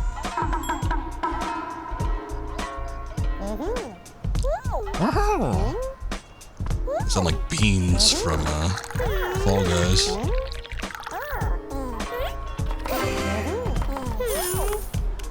Ganbate. Oh, wait.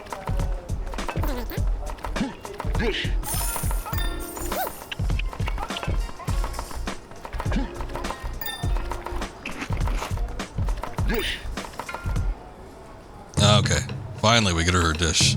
The puppet girl, that's right.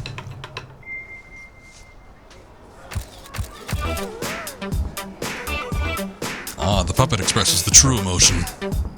Humping the air.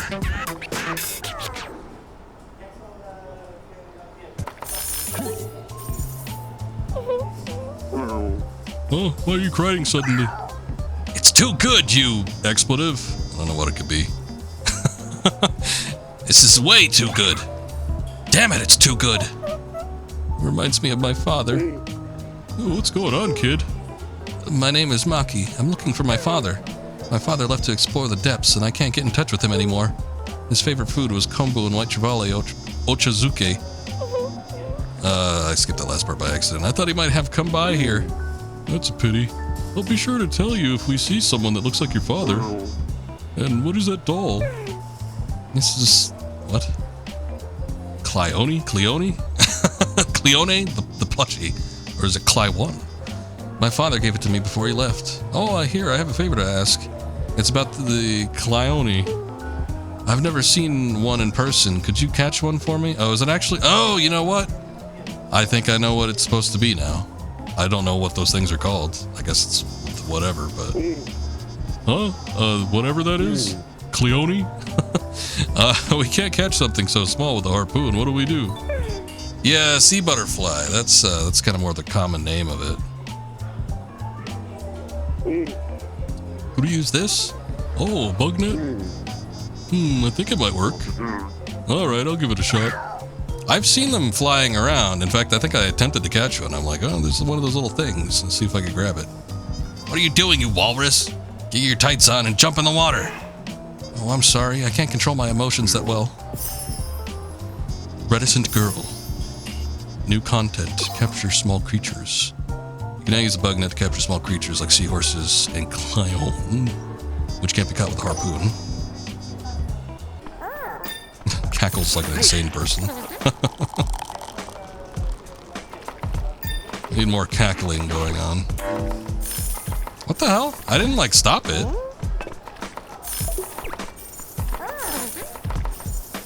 Yeah, beer takes forever to serve. You know what? I feel like we should maybe stop serving beer.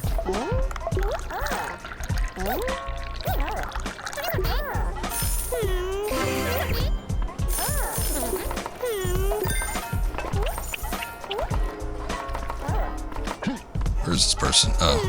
I think they must have left.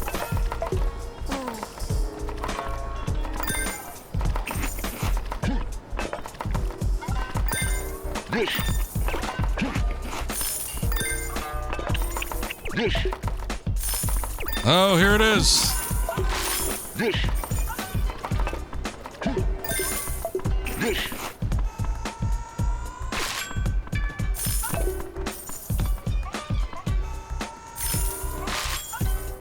Just have to toss it out. Sorry, Bancho. We're just getting rid of all these. I'll eat them.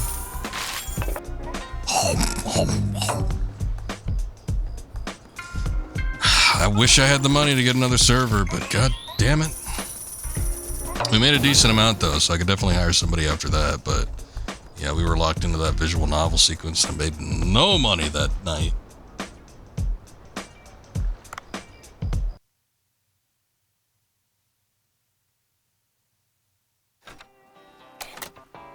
I know, I tried to pour the beer. I know I've done it before multiple times, but I don't know what the problem was. Maybe I let up off the analog stick too early, so I didn't feel like I did. So I'm not too sure what the problem was, but whatever.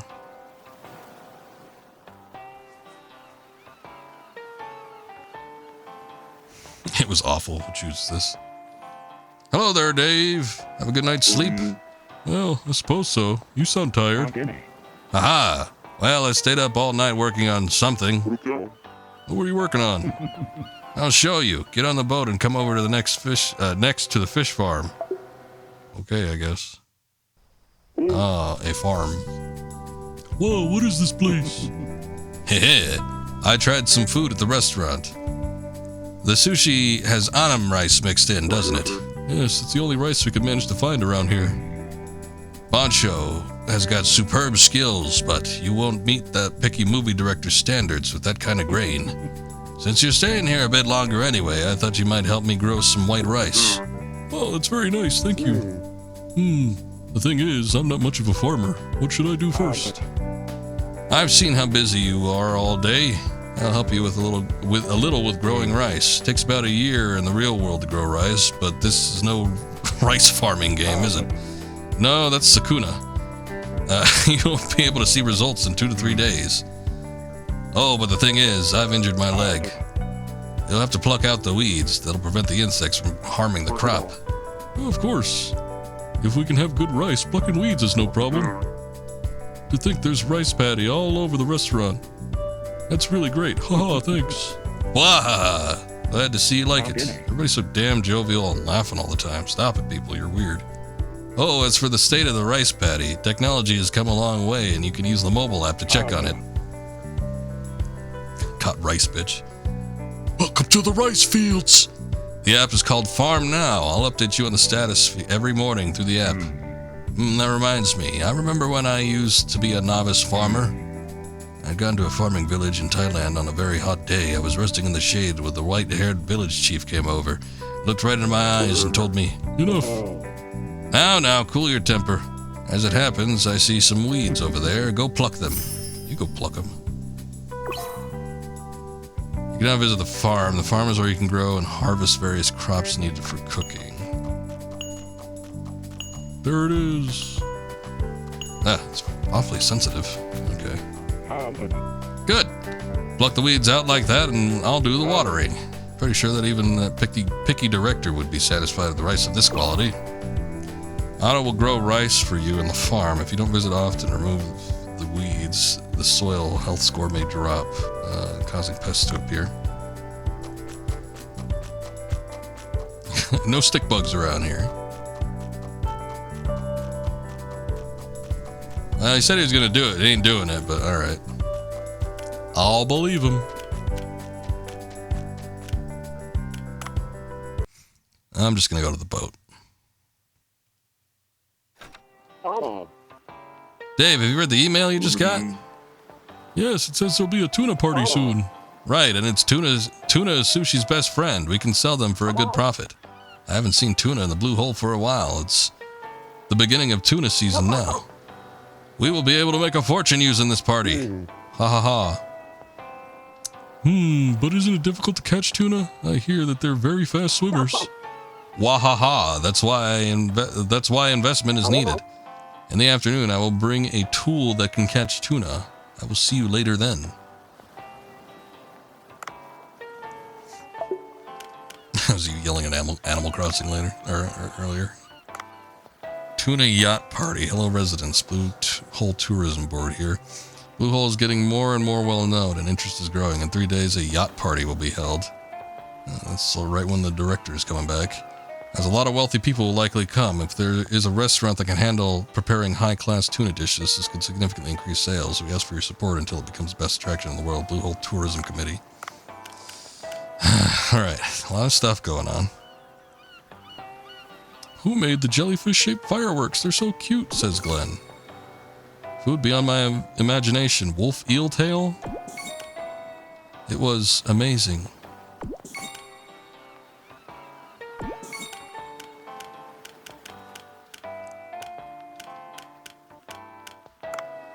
Well, we got 9 more followers.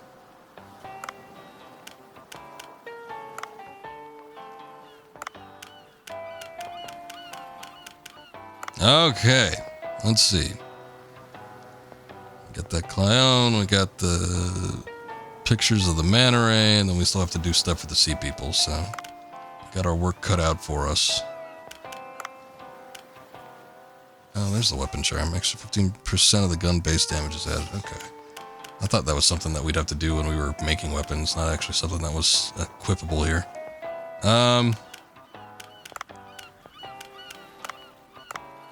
Yeah, why not? Yeah, the tuna should be somewhere in there. I guess it only pops up to 3.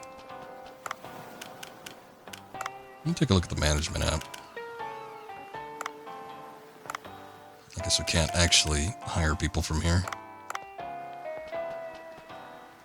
Oh well, whatever.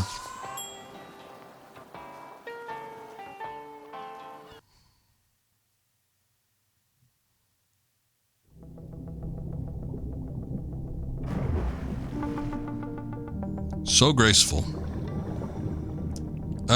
God, I hope the tuna catching thing doesn't take up a whole portion of a diving segment. I guess we'll find out, but... How do I use the net, actually? Did they ever disclose that to me? Something I have to equip or something? Doesn't seem to be anything just on the regular UI indicating that we'd use it. Oh, look, here's a jellyfish. Or when I don't need it. We need to restock our jellyfish supplies. All the people ate too many of them.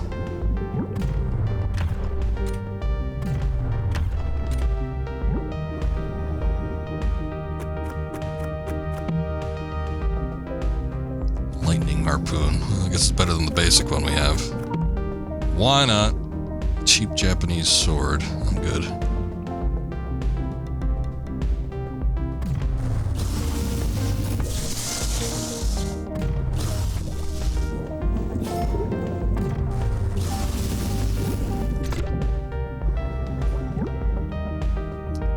Okay.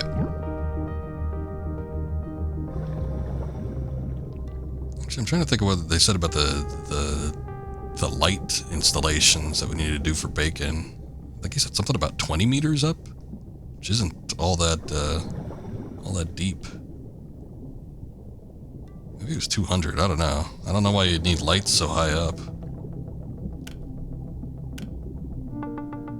Installed lighting fixtures to help you take better pictures at a depth of about 20 meters. No, it's 20 meters. Lighting fixtures. Where could those be? Are they just like omnipresent? I've seen that the stingrays just kind of pop up sort of in this region, kind of the upper areas.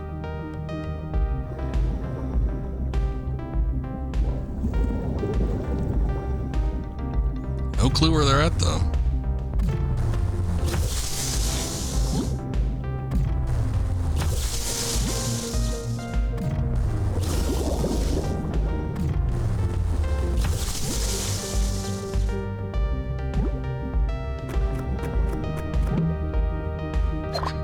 Yeah, I'll take that.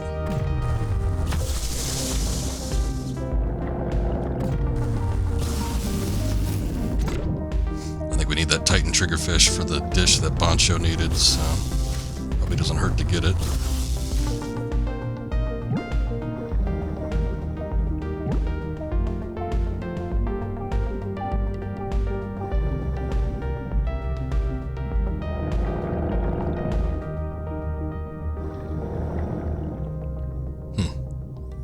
Yeah, I'm still... Okay, maybe we found it. I was gonna say, I'm still not seeing any lighting fixtures. Oh no, it's a whale. That's a family of humpback whale I met earlier.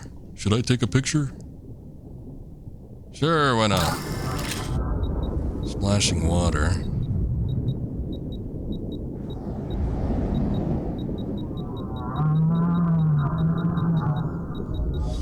Splashing water? It feels like that would need to be something that's seen on the surface. Oh, it just passed by. I won't come back for a while now, so let's wait for the next turn. Oh. Okay. Normally, when I've taken a picture every other time, they've come back, so... I guess that's different. Poison harpoon tip.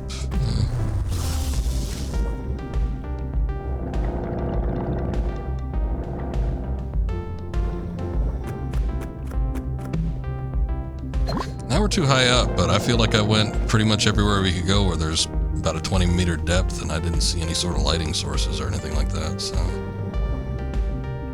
I don't know, maybe it's saying that we need to, like, lure a manta ray or stingray or something to 20 meters and then try to take a picture of it. I don't know. I don't know what you want, game.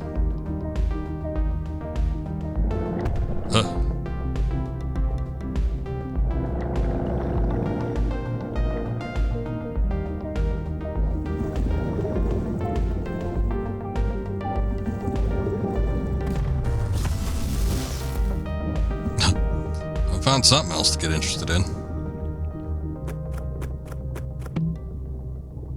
Nope, don't need that.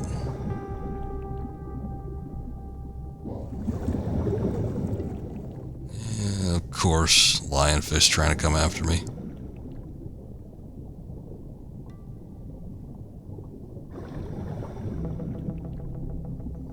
They're giving me this to catch. What is this? Oh, the Harlequin Hind. Okay, I don't think we have too many of those. Oh, that was our third one, 3 of 3 that we needed.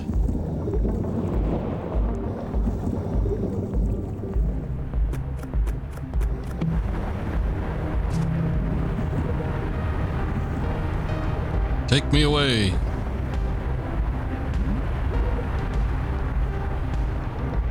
Oh, good.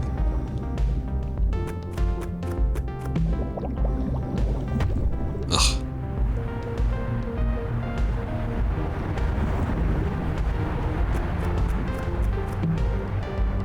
Oh, don't need that either.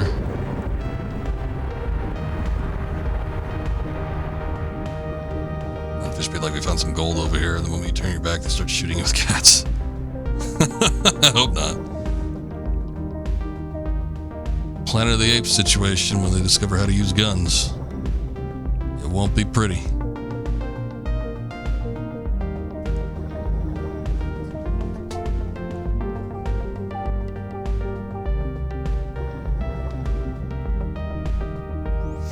I still need to see that latest Planet of the Apes one that came out last year. I've sort of enjoyed the rebooted series.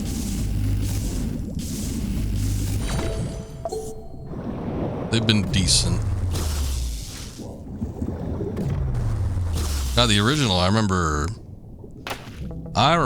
watching the originals as a kid, and I think we borrowed them from a family friend that had the full box set on VHS.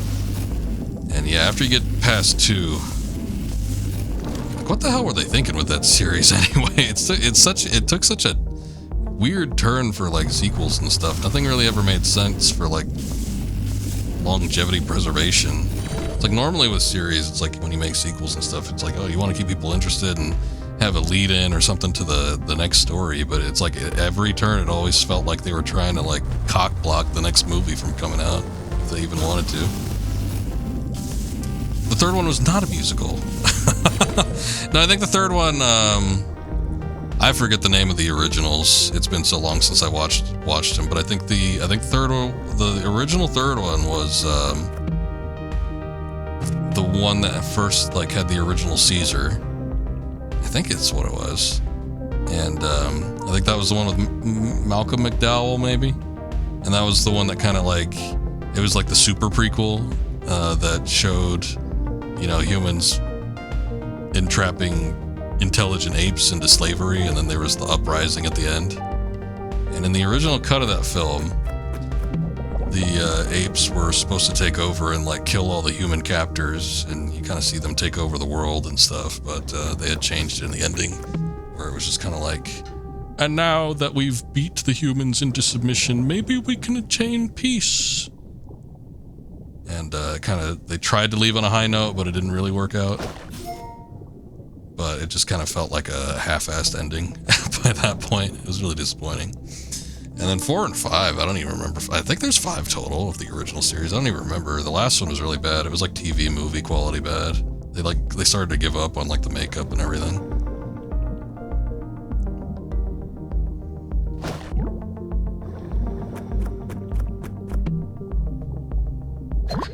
High note so there was music. Look, if it could have been like the Simpsons musical rendition of Planet of the Apes, I would have been all over that shit. Dr. Zaius number, I'm there, but unfortunately it was not. I couldn't even tell you what happened in 4 and 5, if there even is a 4 and 5. I want to say that the last movie had some kind of like mutants that the apes were fighting. There was like some weird skin disease looking mutants or something like that. I don't know. Obviously the first one's a classic. I think it still kind of holds up. The second one was not wonderful, but it was still decent enough.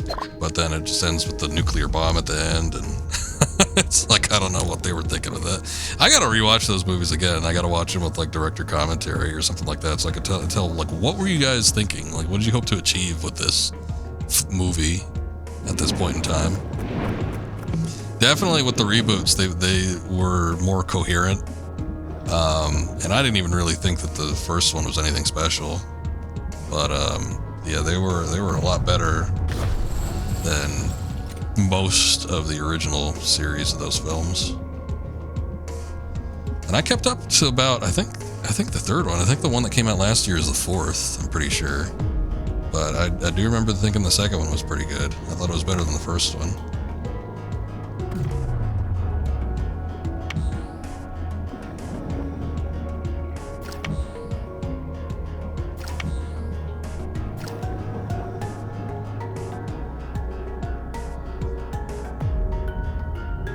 This is that's where they had the girl.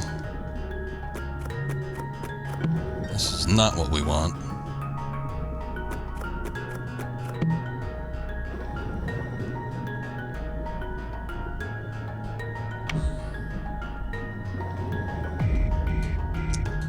But with the reboot series of Planet of the Apes, I didn't think the third one was all that great. If I remember what the third one was. I want to say there's 3. There was 3, but then that's where I stopped. But yeah, I wasn't too fond of it. I didn't think it was terrible or anything, but it was definitely, I feel like it was the weakest of the 3 that had been out at that time.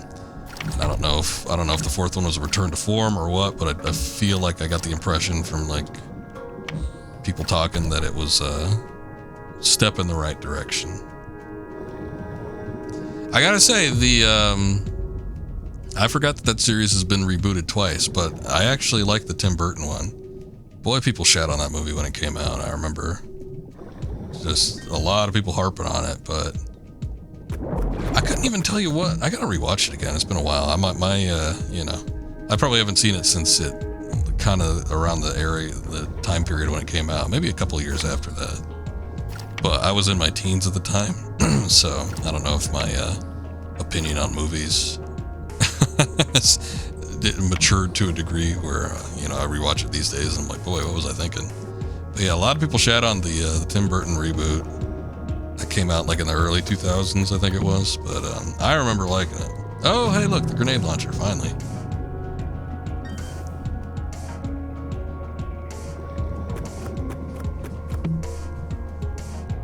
Shovel.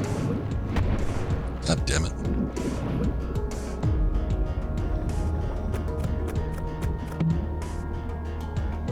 Oh, there's a pickaxe. You can use that for that rock over there.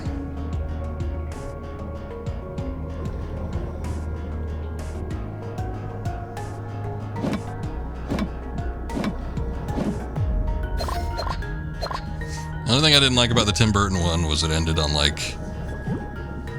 It almost felt like they were trying for sequel bait, but I feel like I remember hearing about it at the time, and like Burton or somebody, like some of the producers, somebody was like, oh yeah, sequels was never going to happen. I don't know why they did that ending. I feel like I remember hearing that at some point. I don't know if that was actually the case or if I'm just making that up, but like it's kind of a shame that they left it as open-ended as it was, and then they're like, oh yeah, no, we were never going to do anything with that.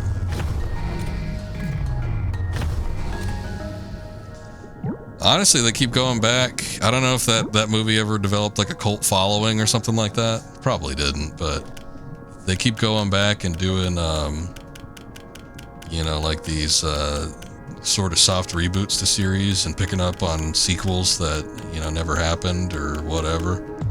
I almost feel like something like that would be fun to revisit, but God, that would require a lot of logistics. I'm sure that's probably not possible given that, like, Fox, that was Fox owned at the time, and now it's owned by Disney and all that, so I'm sure there's a lot of like tripwire and all that to sort of navigate through. It's a minefield of IP and licenses, and I'm sure just that Disney owns it now is probably not gonna work. I'm just getting rid of a bunch of shit. Oh, I can't actually go in there? That's not the entrance to the Sea People Cave, but...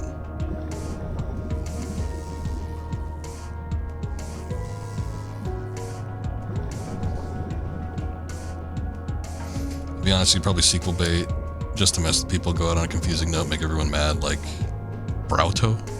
Oh, Boruto?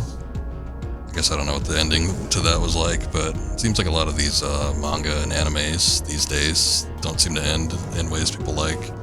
I always seem to see on social media people complaining about the ending of something. They're like, what the hell was that? Almost makes you curious to see what it was.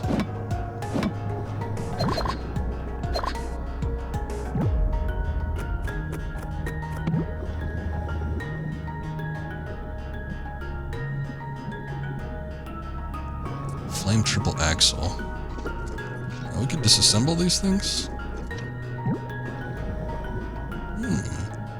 Did not know that. I guess I need to look more at the UI.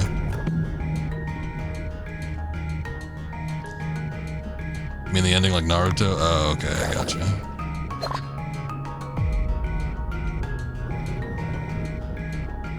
Yeah, I remember people not liking that one too much either.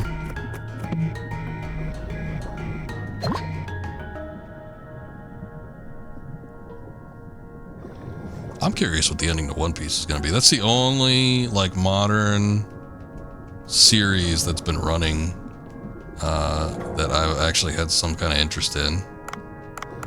And Oda keeps saying, I'm going to do it. I'm coming close. We're going to end it. And then, like, 10 more years pass by. Oh, it's coming here. Oh, we're getting there. And then a couple more decades. I mean, milk it, man. I get it. Make that money. But Jesus Christ. Sometimes you gotta end it. You gotta end something once in a while.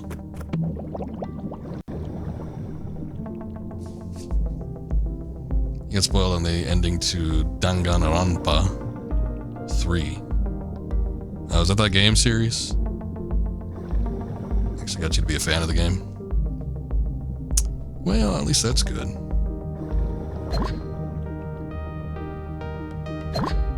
Very distinct visual direction with those games, if it's the one I'm thinking of.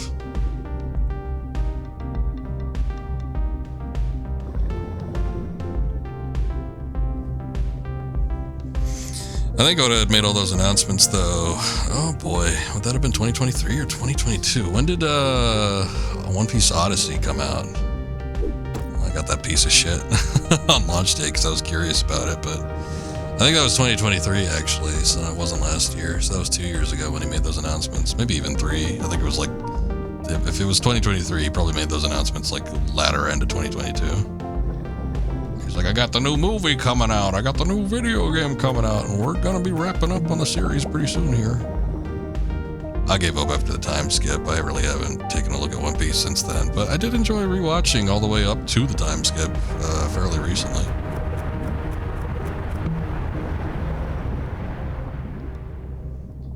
Ending the One Piece is going to have the Straw Hat crew in a movie theater watching the ending themselves.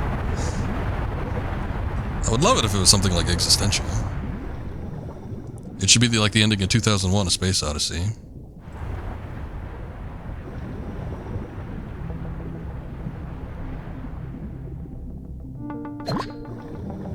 Rewatching, not rereading. I read the manga... Oh, when did I stop? I got the tankobons behind me. Whatever the hell they're difficult. I think I stopped at like 21, and I sort of started reading a little bit online. But I think Enies Lobby was always my favorite. I think I stopped reading about there, and then I just kind of switched over to the anime at that point. But I had never seen the anime for like East Blue or. God, when did I start watching the anime? I think I started watching the anime about when I stopped reading the manga, which is around the same point. So I think I picked up watching the anime about Water 7 or something like that, and I started continuing on from there because it was just more digestible for me at the time. But yeah, I rewatched the anime a couple years ago, starting from East Blue, and boy, the anime adaptation's a little bit rough early on. It smoothed out. Everything kind of culminated around Water 7. Like, about that point, that's where everything really started to get good. The story was good, and like the anime adaptation started getting better about that point. But yeah, prior to that, boy, they were rough around the edges. Like I said, I stopped the time skip. I kind of want to sort of catch up. I would like to. I liked that series so much back in the day, in my like early 20s onward, and I used to read it and watch it, and used to chat about it with a lot of close friends. So it still kind of has a special place for me, but I could not get into it after the time skip. But yeah, that was where I stopped, and I haven't progressed beyond that point. Even when I was rewatching the anime, it's like once the time skip happened and they left the whatever archipelago, it's like, all right, we're done. I haven't watched it since. We've not picked it up back since then. Although I did download them, and I got the One Pace versions, which are supposed to be better, much better pacing. In fact, I think we started watching the One Pace versions about Thriller Bark, and it was so much better.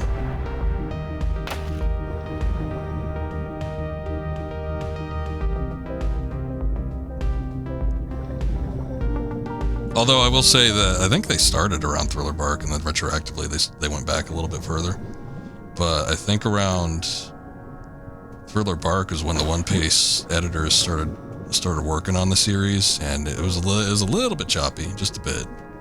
Like some of the music didn't line up that well, and there were some other things I remember thinking were like, oh, this is a little bit iffy. But it definitely, I think by the end of Thriller Bark, it seemed like it started to kind of like more even out a bit.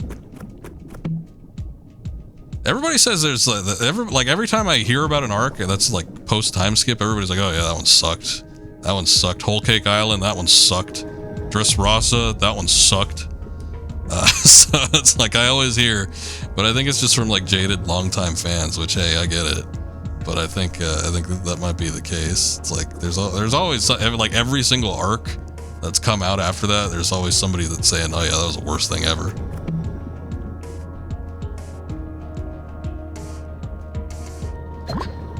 This last one, in terms of like the anime adaptation, Wano, I think is where they just finished up at. They're like, oh yeah, that was the worst thing to happen to the series since Whole Cake Island, or whatever.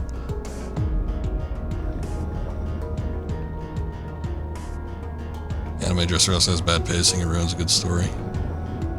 I'm willing to bet that the anime adaptation probably ain't that great, just in general. Again, I hope that the One Pace version, which the goal of that in its entirety is to match the pacing of the original comic. So I would hope that with the new editing with that one, oh lord, what is that? it's huge. That it would be better, but I don't know. Hopefully it's not a thing of like poor acting or, changes to the actual writing that, aren't just like, oh, let's fill it up because we have to make sure we give enough room for the writer. Just now, did I see a huge Cleon? You certainly did, sir. Well, let's get this one here, and I don't know, maybe it'll come to eat us or something. I'm not sure what the issue is. Well done. Should I go back up now?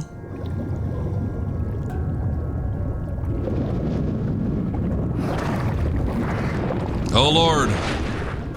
There we go. Your reader, and after reading it, you only had a problem with Punk Hazard on the time skip. Wasn't that, isn't that the most recent one? What? What is this place?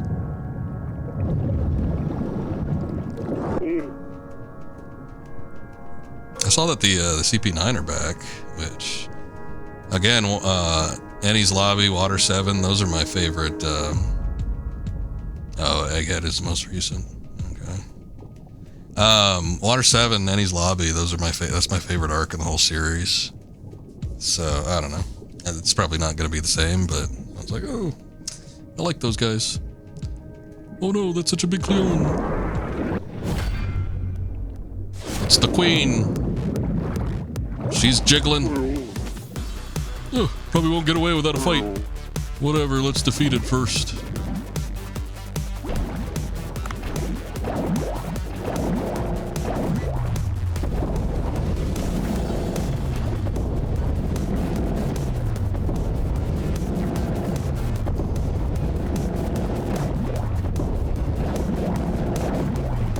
Oh shit.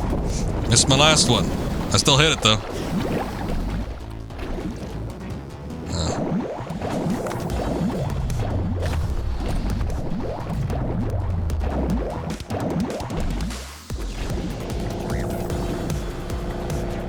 Hey, what's going on, Zuasha? Welcome in. It's going well. Ah!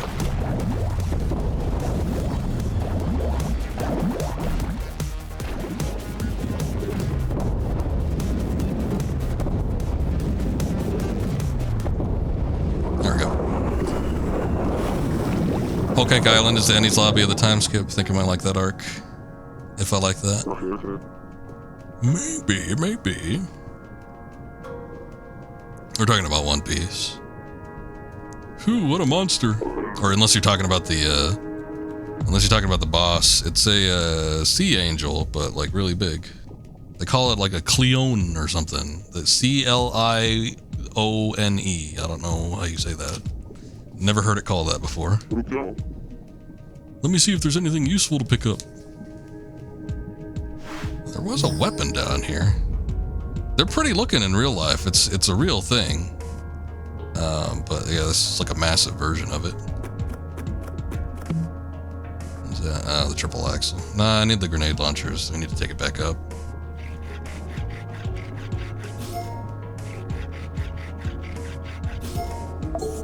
She got the loot. Oh, I was trying to investigate that before.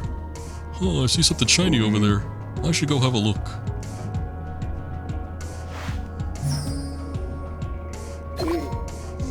I might start back up with the One Piece edited versions of just rewatching the anime.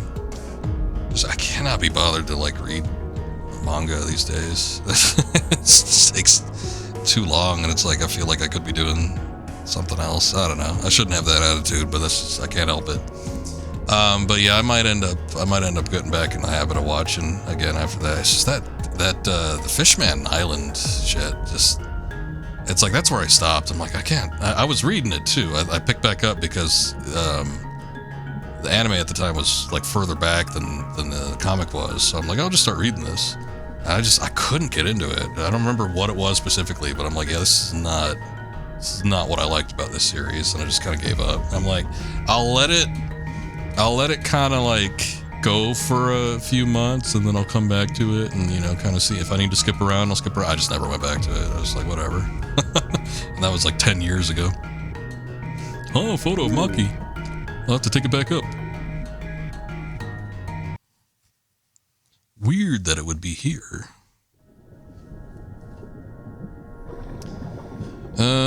Okay. We still have the goal to find the light fixtures, but I can't do that yet. I guess we could go back up, because I don't even know if I could get to the sea people from this point. And we're kind of running out of room.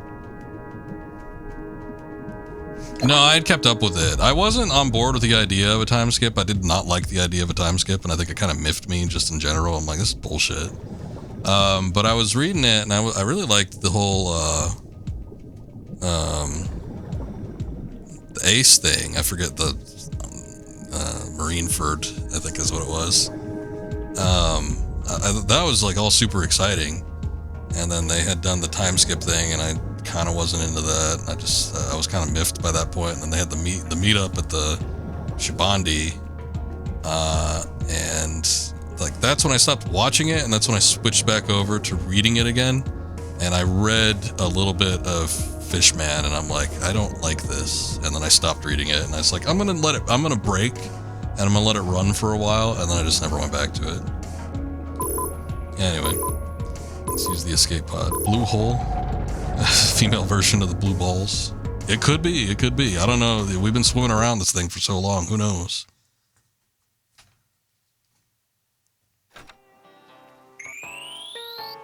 All right, finally found another grenade launcher. We gotta find one more before we could actually start crafting it.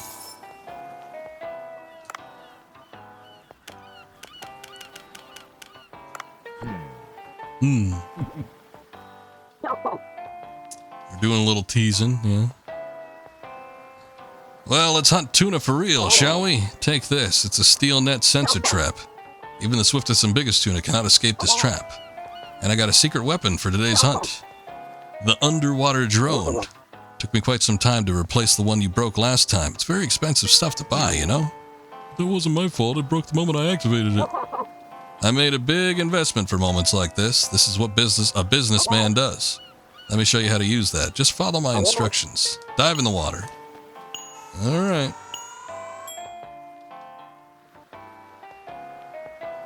Get in there, Dave.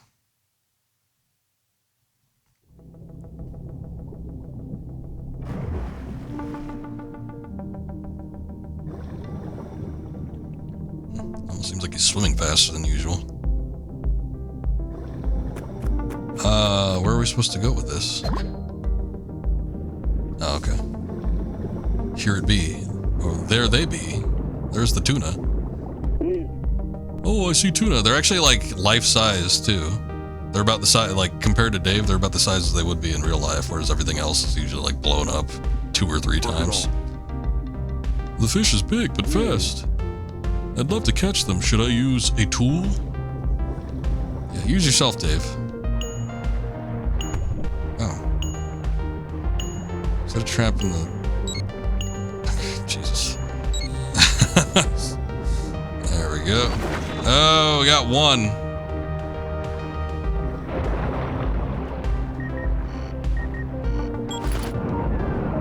Oh, okay.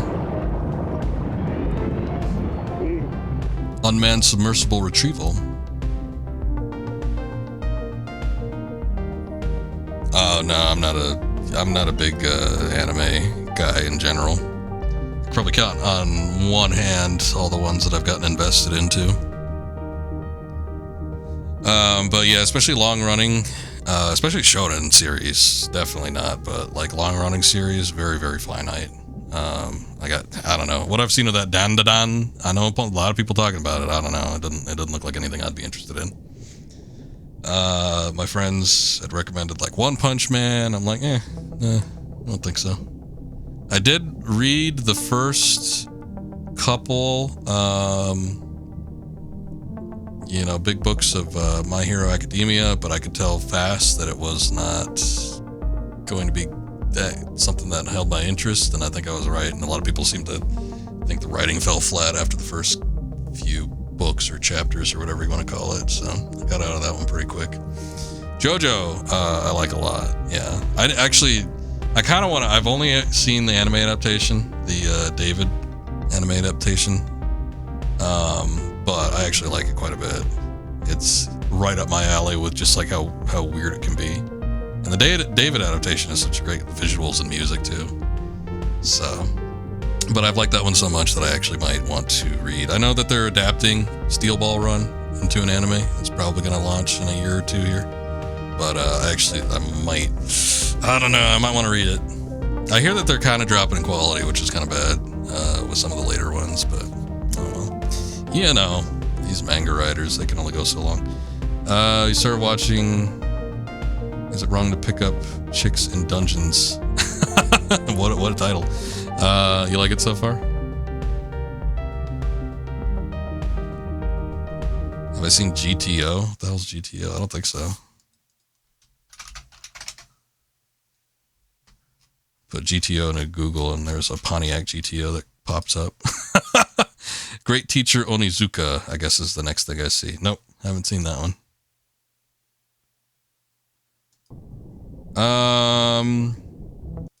No, let me tell you what I've seen. Dragon Ball, the original, up through Dragon Ball Z. Never watched ZT, never watched Super, never watched whatever the hell else there is. One Piece, JoJo's Bizarre Adventure. Short-running anime series I've liked have been Steins Gate, Cowboy Bebop, The Big O. Seen a bit of Ranma. It's kind of goofy. I like, what's her name?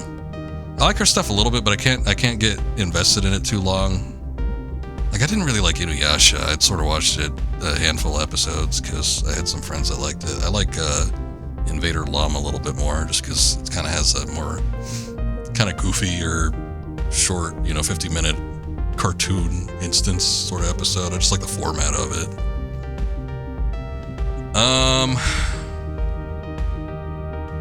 NGE. Evangelion. I like that one. That's about it. I can't think of anything else, really. I'm looking at my shelf where I've got, like, animated movies and series and stuff. I don't really see anything else in there that I would consider, oh yeah, I like that a lot. I like Ghibli movies, Miyazaki stuff, but I don't consider that like series.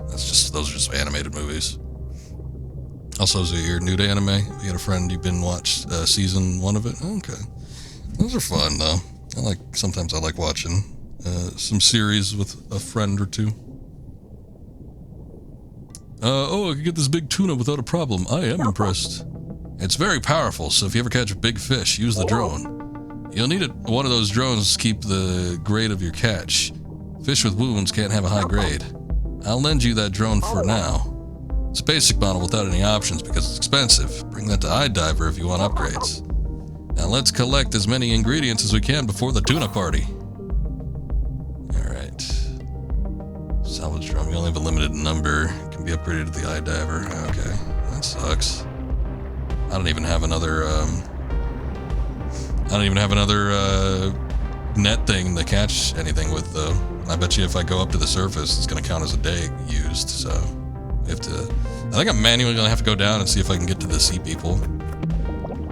Because I did want to try to do that. I just, he's like, get in the water now. Oh, okay. I guess.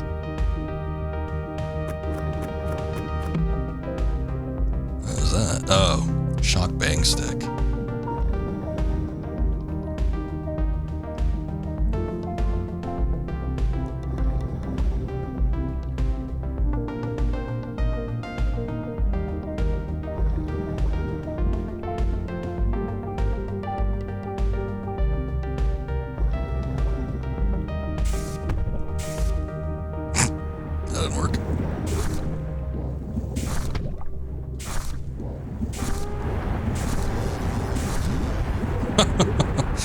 It's not working. Ugh. He's still following me too, the bastard. White spotted jellyfish. Well, I guess I must have got this before because it didn't show like a new fish catch indicator, but I don't remember getting this.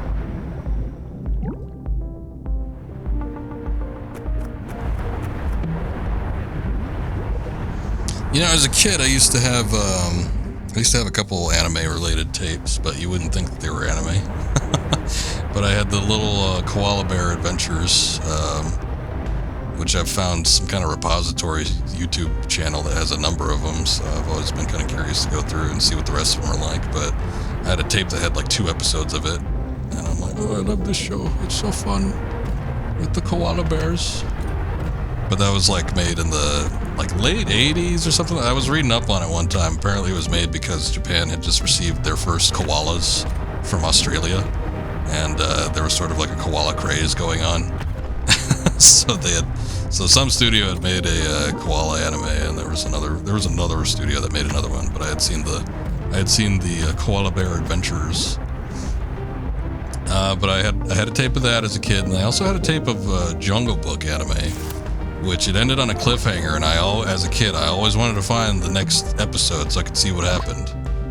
They were warning Mowgli that there were hunters' traps in the woods, in the jungle, and there was a bear trap, and it always looked like the scariest thing. It was like this black, shiny thing that you couldn't quite make out because it was half like covered in grass. And I'm like, oh no, Mowgli's gonna step on it.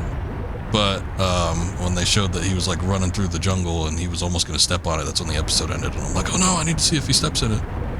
But I never got the second tape. It probably didn't even get released.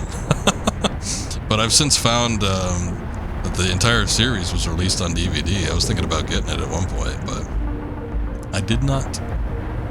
And now I think it's out of print and probably won't be able to. Oh, you things are bastards. Getting out of here.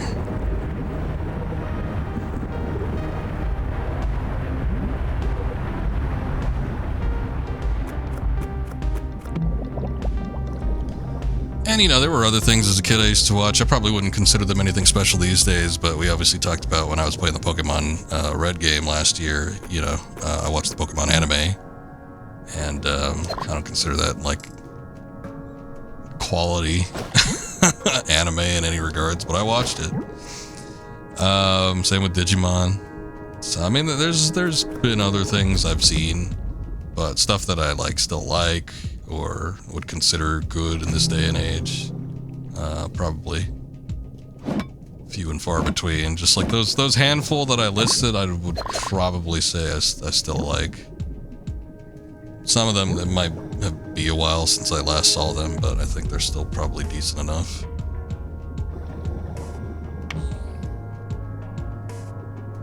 I think this is the way to where the Sea People village was.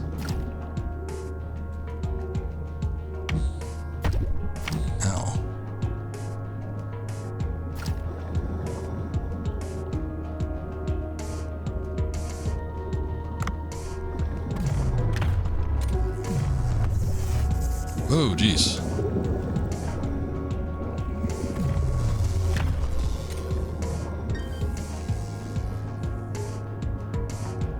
Not aware they could do that. Although I feel like I came down here before.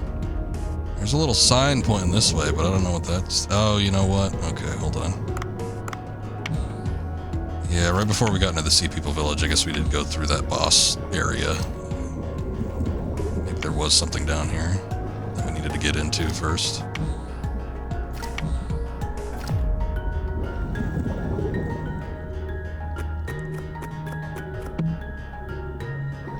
Poison rifle. Sure, I guess I'll take it. Haven't gotten one of those yet. I'm all about getting the new weapons just so I can get something that I can craft later on.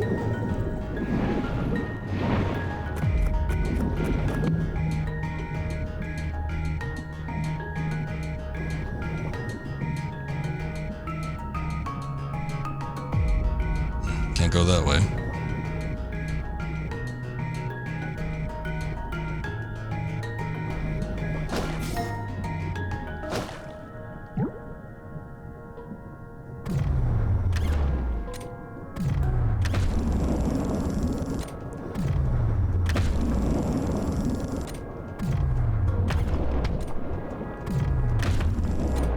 Oops. There's too many damn aggressive fish here. Cookie cutter shark. I don't think that showed up a new indicator on the screen, but that means I must have got it before, but boy, I don't remember it. Fang tooth.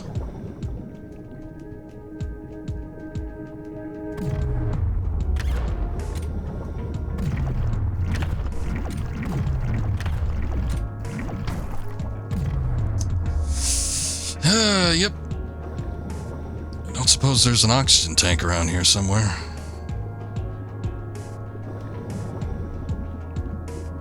Also, yeah, I don't know where any of this goes, but it doesn't look like it's leading me to the entrance of the Sea People. I feel like when I went down a little bit further... Oh, I remember taking pictures of the plankton before. This might have just been a photo spot or something last time. Yeah, exactly. Never when I need it. They never really feel like it's a thing that's few and far between either, the oxygen tanks. A lot of times I'll carry just the small ones with me if I can find one, but I haven't been able to find one yet, obviously.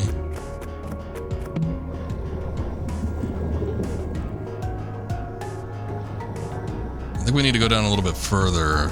Potentially we could get into the Sea People area. But I don't know if that's going to be over here or if we need to enter from a different spot entirely or what.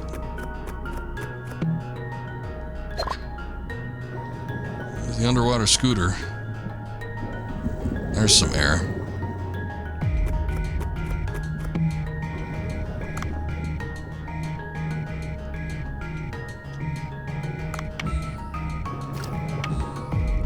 Let's see where this goes.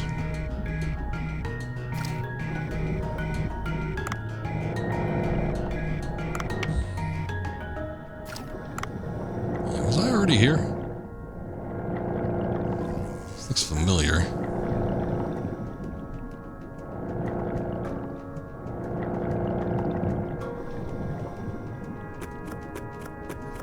See, that's the thing. I was talking about this this area, and it's like it's sort of hard for me to.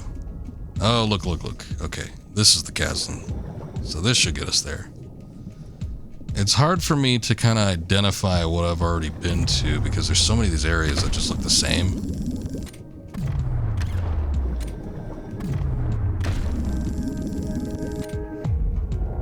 Or there's not enough visual distinction. Like in some spots there will be like big indicators or markers that are unique to the location. Like if you fought a boss in some area, there might be some remnant of it. Or like the entrance to the giant squid area where you had the boat and everything. So like stuff like that, I can identify with just on a visual level. But there's other spots where just like things just look too similar, and I just don't end up picking up on the finite little differences. But we did find the entrance, so let's go in. It's good. It's nice that we can actually go there manually. I mean, it's nice that they give you the option of fast travel, but like in those instances where it's like, oh, you can't use the mirror here, go into the water right now. It's like, all right, I guess. But it's nice that you have the option to actually, you know, swim down there manually if you can. Seed shop? Wow, you look just like my friend on the surface. Huh? Are you that human? Human? Not human. Har har, you look interesting. You don't even have fins. He reminds me of someone. What is this shop you're running? I sell various seeds here, as well as flowers to offer to King Long. King Long? My goodness, don't tell me you don't know who King Long is. He's the great king who saved this village from disaster. It's very difficult to hold a conversation with you, you know that? Go and offer a flower to King Long first. The tribute flowers are on the platform outside. Take one.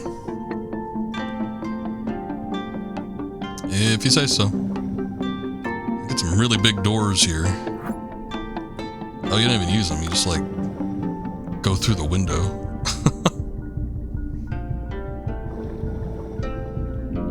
I like that Simpsons joke when they went to Japan. And it's like every other time. Like, all the doors in Japan, they all had to have, like, the sliding, like, screen doors. Every time they just, like, walk right through. They don't even slide them open. They just, like, walk through them. Where? What platform? What is he talking about? I don't see anything out here. He said it was on the outside, right? This is the interior. Maybe it's this. What is that? Oh, no, maybe that is the thing. But where's the offering?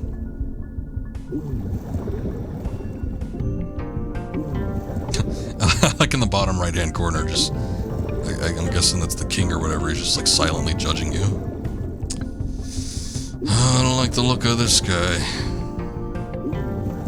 I'm guessing that's King Long. Oh, so this statue is of King Long. It's the same person as the painting from the record chamber. I guess I could put the flower on the platform of the statue.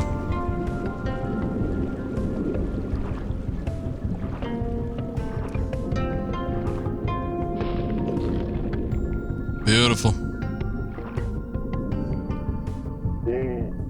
I've done what he asked, so I should go back and talk to him. It doesn't look like we can run out of oxygen here, which is nice. That also means I can just like freely dash without consuming any oxygen.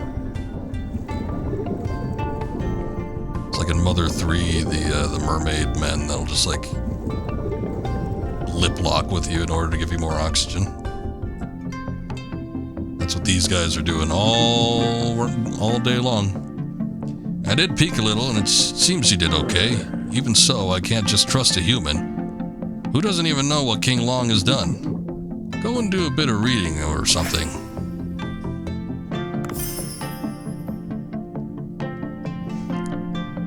Do you even have books? There's no way they have sort of parchment or ink down here. That wouldn't suffice. I guess maybe they just chisel everything into stone. Is that a steamed bowl?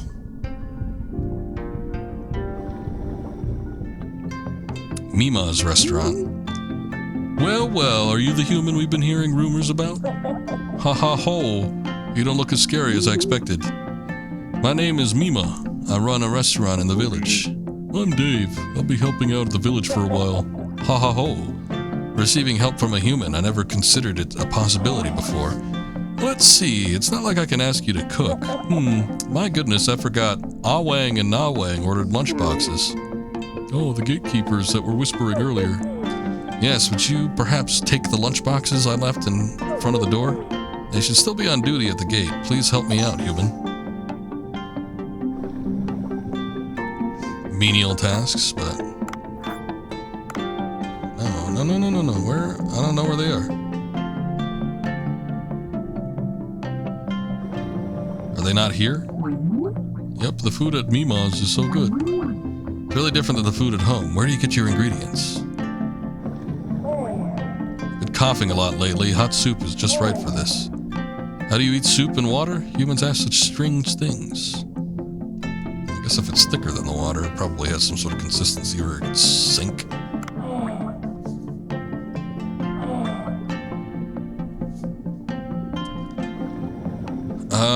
Okay, maybe it's on the outside, because I'm not seeing anything in here.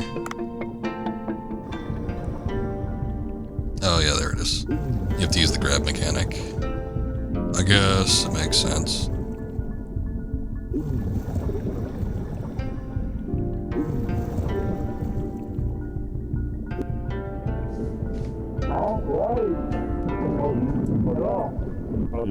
I'm coming from inside the village, you dopes. Why are you harassing me? Human, what is it? I was asked to bring you these lunchboxes. These are from Mima.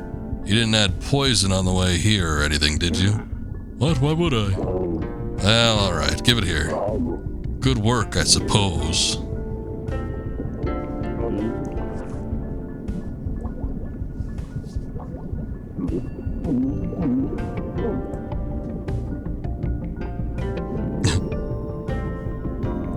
Taste testing, or what's going on?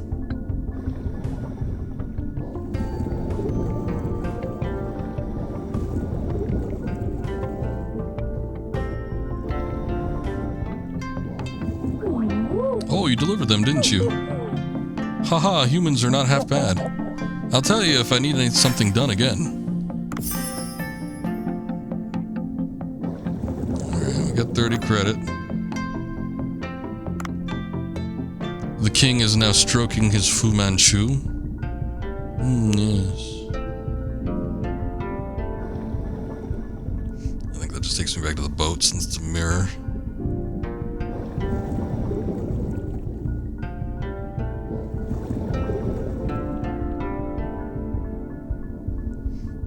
There are no active requests. Oh. There's an exclamation point here. Hey, Scoob. Welcome in. You were doing a little streaming earlier, I noticed. Some indie game. Reminded me of Salt and Sanctuary, and then I remembered I completely forgot about Salt and Sanctuary. What do I do? Kids, what's going on? Well, we were playing ball outside the village when a megamouth shark suddenly appeared. It swallowed our ball, sniff. Megamouth? You mean the huge... Yes, can you go back and get it for us, human? It looked really scary. Oh, alright, I'll get it back for you. Wow, thank you so much, human. So hard to refuse children. What the hell was that? Find the ball, mega mouth swallowed. I noticed that, and I heard it wasn't half bad, but I never looked into it. Salt and Sanctuary was okay-ish. I didn't love it too much. I wish there was a little bit more variety, but functionally it was okay. I remember I don't remember if I was streaming it, but I think I was talking about it on stream, and somebody mentioned to me that the art direction reminded them of something you'd find on like a girl from like the late 2000s DeviantArt account, and I just could never shake that from my mind. I'm like, you know what, you're not wrong.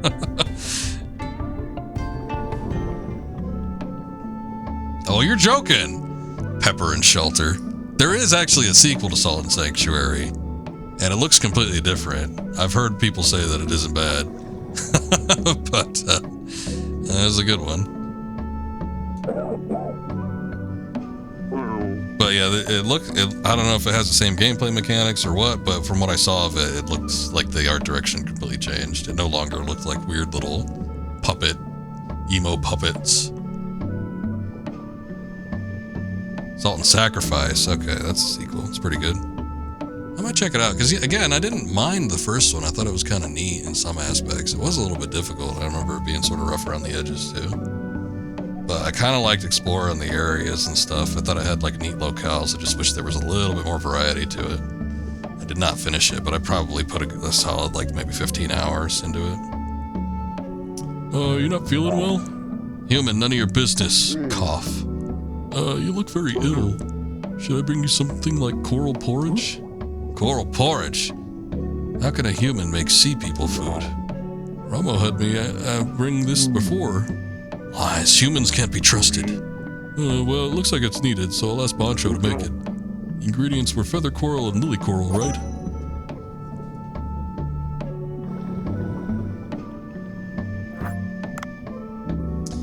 Anyway, I noticed on your header for your stream you are planning on doing the marathon tomorrow instead, so I'm guessing today just didn't work out, but see, at least we're able to get something worked out. If you got a Metroidvania, you liked After Image a lot better, more varied areas. Some bright and not so jury, fun gameplay.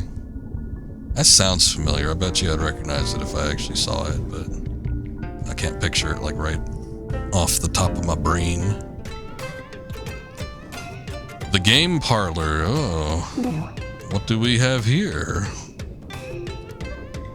You're the human that's been wandering about our village, right? What fancy decorations. What is this place? We sea people work hard every single day. This place is of pleasure and for the hardworking villagers. So I can't come in, right? It's alright. Species should not be a barrier to enjoyment, don't you think? Oh, right. You're helping out the village, isn't that right? Yes, I guess that's how it is for now. I've been needing help with something.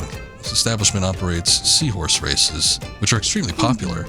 A recent earthquake destroyed the general quarters, and all the seahorses have run off. They should still be in the village. Will you catch them for me? Oh, boy. Kept your girl for an extra day since she was sick. Well, it's very understandable. Hopefully she's not come down with something super bad. I'm assuming it was maybe just a little food poisoning or something. Ah, not again, darn it. Are you so angry? Junak, that pile of whale poop, must have tricked me. My beluga whistle. I lost my precious whistle to him. Beluga whistle? Yes, that whistle that summons beluga anywhere in the village. I knew I shouldn't have bet that whistle in the game. That heartless swindler tricked me. Human, can you bring it back for me? Me? Yes, I have nothing left to bet in the card game, and I'm broke. I'm not good at cards. I'll play a couple of games for fun. What kind of card game? It's just a sea person. Just a stomach bug? Okay. Well, that's good. Haven't won any since the humans came here. This can't be a coincidence. Oh, is this the guy who's got a question mark over him? Beluga whistle. Aha! That one foul-tongued lady gave it to me. She lost 5 times straight and went all in. She bet the whistle in the last game. She looks like she needed it. Could you give it back to her? Not for free. Play cards with me and win, then I'll give it back to the woman. Quite an annoying dude. He wanted fair in a bet. I mean, come on. I wouldn't call him annoying. Well, if you say so. If I win, you give the whistle back to her. Sure. Let's play the game. Need to bet some money. Flip cards to pair up the matching ones. Whoever pairs up the most matching cards win. Got a pairing game, huh? I ain't got 50, sorry. We'll do 10. Whatever your fish people currency is. Sunfish and a mana ray. Ah! Found it. I was hoping he'd forget. Starfish and a crab.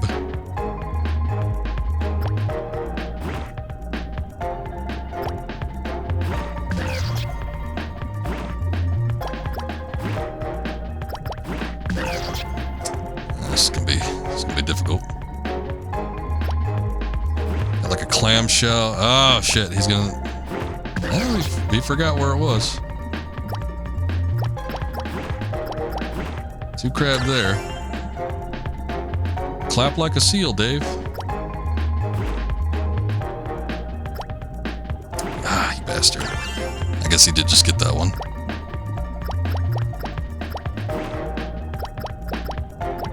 Oh shit, was that up here or was that down here? I think it was down here. There we go.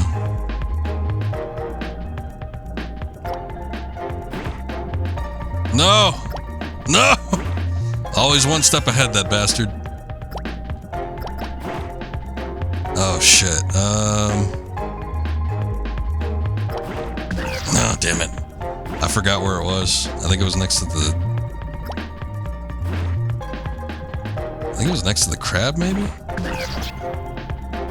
No, the one next to the crab up here is the clamshell.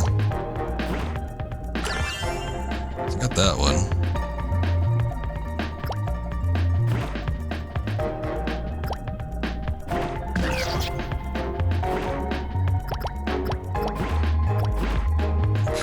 Get those. Finally, I'm ahead.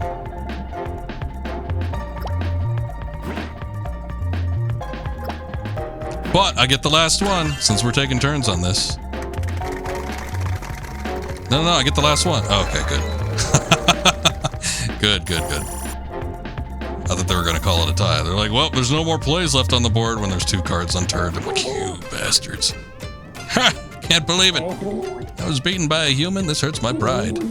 Well, a promise is a promise. Take this. It's the beluga whistle.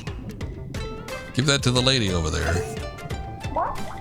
Oh, I am impressed, human. This is it. The beluga whistle. Well done. But what? You need Bay to summon and ride the beluga. I went bankrupt playing games with that dude. Hey, you can have this whistle. What? But I don't even know how to use it. It's easy. You just blow on the whistle anywhere in the village to call the beluga. Though you will need to pay some Bay to ride the beluga. Well, I'm sure with your skills you can easily make money from the game parlor, no doubt. Yeah, that was neck and neck. I don't know about that. I should summon the beluga when I have a cover a large distance. Hey, I could swim at top speed freely since there's unlimited oxygen. I don't know that we're going to need it, but maybe this village is bigger than I thought. Down on the D-pad, okay. Of course it's not for free. Yeah, I got the picture, thanks. Sure. I think we're done here.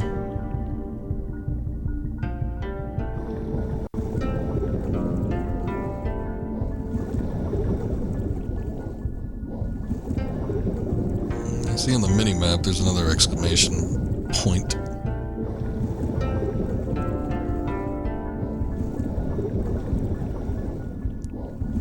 What be it?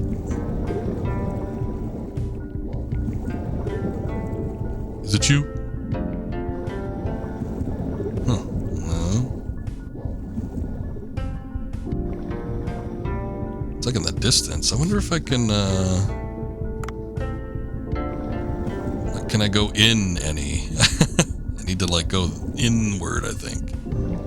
Maybe to get to the temple area, but I don't seem to be able to do that.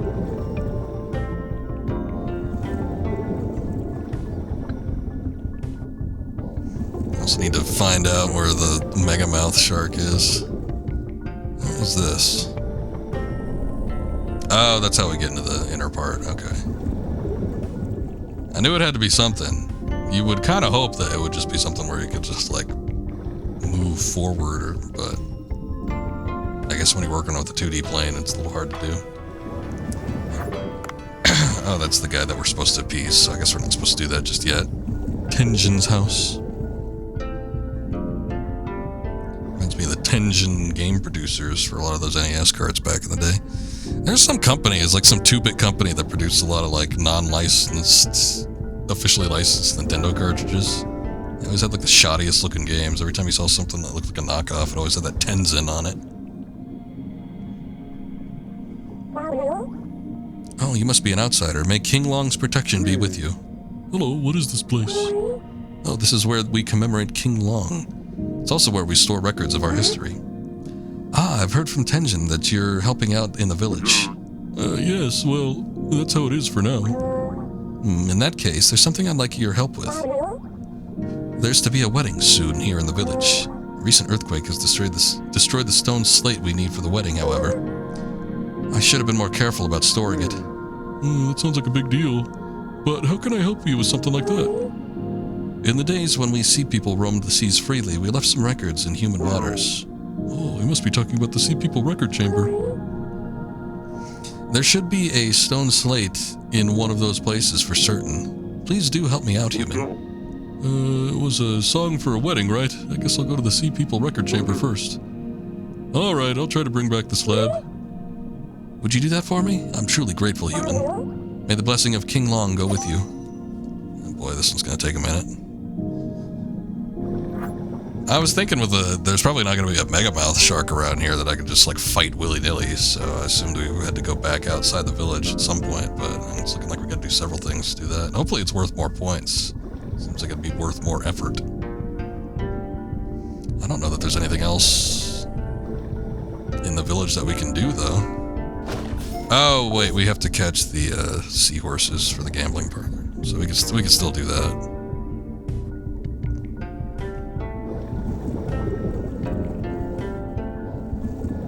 There's one.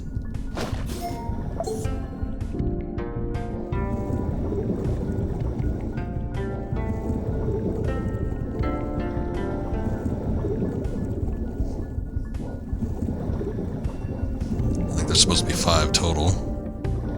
But I don't know if I should bother, like, swimming up all the way. I don't know if they do something like that, or if they'd just strictly be within, like, the city limits, as it were.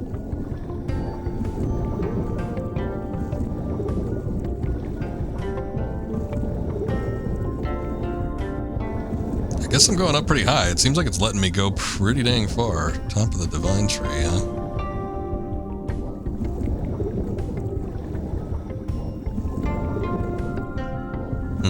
Alright. It doesn't seem like there's anything up here.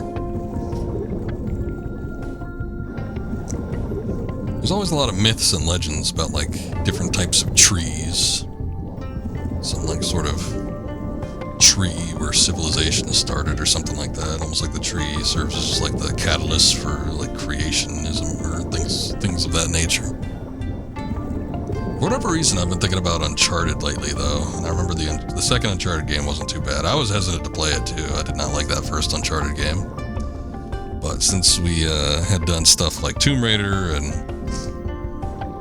Indiana Jones on the stream within the past few years, I've been sort of thinking about maybe going back and taking a look at those Uncharted games. I only played 1 and 2. And I thought I had 3. I thought they were giving it away with PlayStation Plus, but I remember trying to boot it up one time and it was just like the multiplayer or something like that. I'm like, that can't be right. But I never found a way to actually play the full game.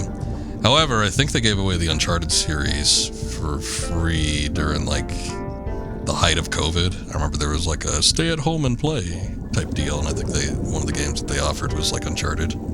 So I'm pretty sure I got that. So that'd probably be the way to do it. If I even feel like playing it again. You know what? One of the things that miffed me about that first Uncharted game was how short it was. I wonder if I could get through that in like a single day stream. I bet you I could, because I remember beating it in like 5 hours.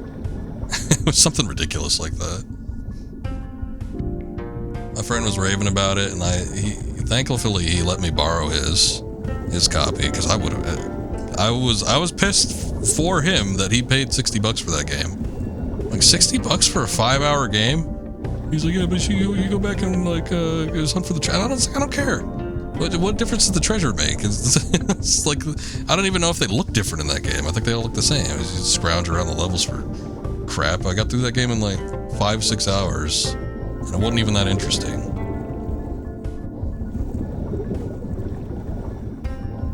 But I did end up playing the second one, and I remember the second one not being too bad. I was sort of pleasantly surprised. I was kind of curious about the third one, but I never purchased it. I thought I had it on PlayStation Plus, but you know, I think the only time I've ever put money down on that game, because I've gotten them all for free or I borrowed them from friends, but I think the only time I ever put money down on that game was when I bought the fourth one, and I have never booted that up. I'm gonna have to do that one of these days, because I paid for it. I'm like, yeah, I wouldn't mind going through that series, I guess, one of these days. I bought the fourth one when it was like, I don't know, something around $20 or something like that, but still haven't played it. I've heard from various people that it's not a high point in the series. Some people say that the third one is pretty good, but apparently there was sort of an open world kind of roaming aspect to it that wasn't executed as well as it could have been. So I'm thinking it's going to be one of those cases where I probably dipped out like at the right time. But that doesn't mean that they're bad.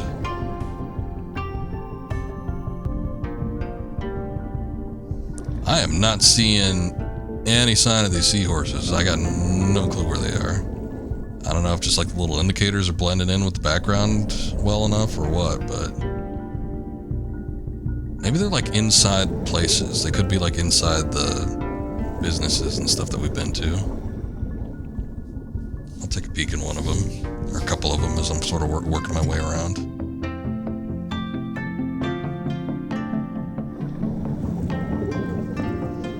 Doesn't seem to be anything in the restaurant.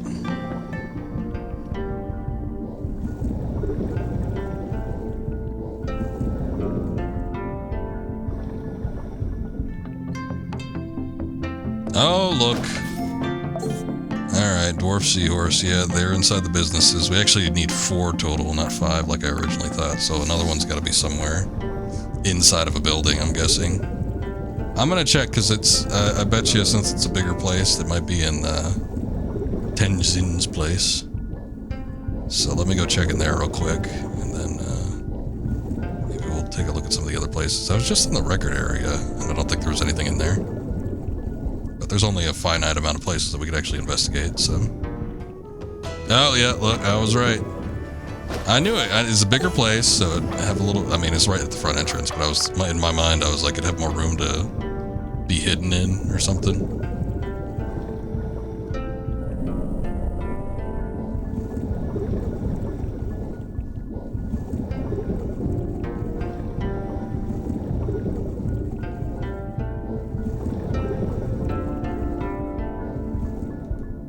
Alright. Let's go deliver... Oh wait, no, this is the blacksmith. Sorry, sir. I'm not back with the soup yet.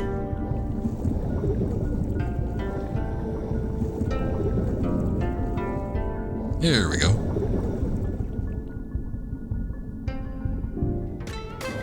Alright, lady, I got your seahorses. Well, you brought back all the seahorses. They were quite difficult to find. Well, we can now resume the seahorse races. Oh, we got a little bit more for that one. 5 points more, but... I'll give you a seahorse as thanks for your help. Well, where can I get one? Go speak to Yami, who you can find in the front of the race course. Hope to see you around in the game parlor, human.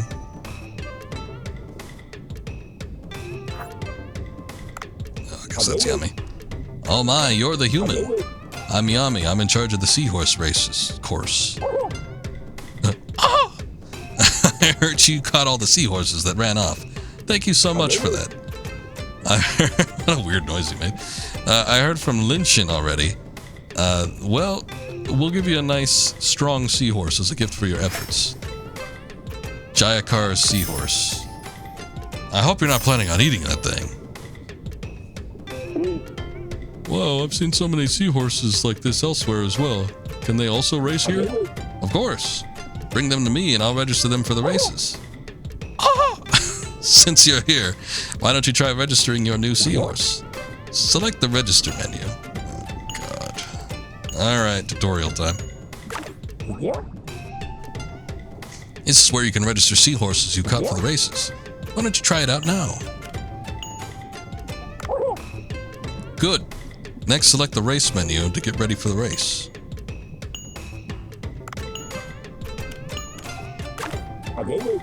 This is where you can select the course and begin the race. Since you're new to this, I suggest selecting Course C for starters. This is where you can see the participants and check who you're up against. Now then, shall we select the seahorse for the race? This is where you can select one of the seahorses you've registered. Oh, the seahorse's stamina is really important. Also make sure to check the arrow to the right. Once seahorses race, they need to rest to recover their stamina. You should have several seahorses ready for the race. Let's go with this one for now. Looks like you're all set. Let's get started. I can't even tell which one's mine. Cheer the seahorse to increase the seahorse's speed and win the race. Oh shit, hold on. If your gauge goes past the green bars, you will slow down, so be careful. There are different grades and different types of races, hurdles, and combined races to offer greater prizes.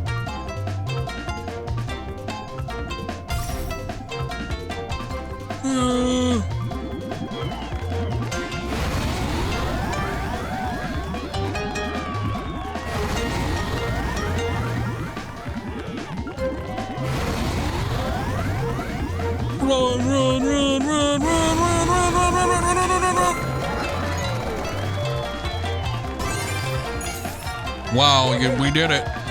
I didn't figure that we'd actually have any sort of control over that, so I'm a little bit surprised. Wow, that's impressive for your first race. I knew you had potential.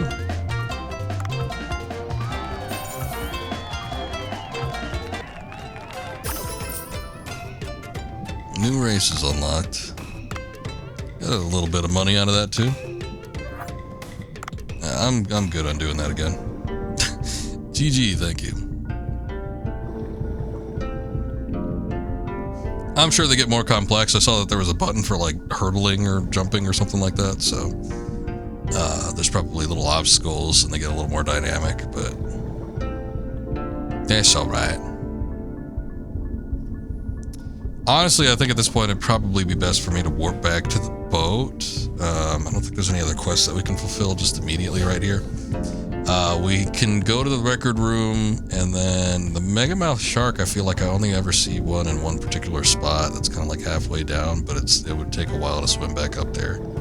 So yeah, I'm thinking maybe just doing that on another run. We're close to maxing out that bar though, 75 out of 100. So if we were super diligent, I'm sure we could do it, but we'd just have to swim around a lot. Ah, there it is. I was looking for the mirror. I should have been looking at the mini-map. I thought I could find it visually, though. Oh, we can fast travel to the record chamber. Wow. Okay, well, maybe I'll do that just to see how much we can get. We only need, what, like 25 more? Wait, why are there so many fish?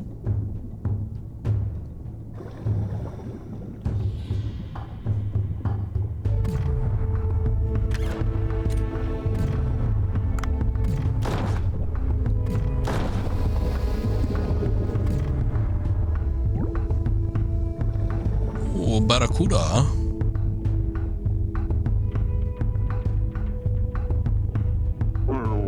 This appears to be the slab. I should take it to the shrine in the Sea People village. Yeah. You know, it'd be great too? Being evasive when there's an enemy trying to kill you.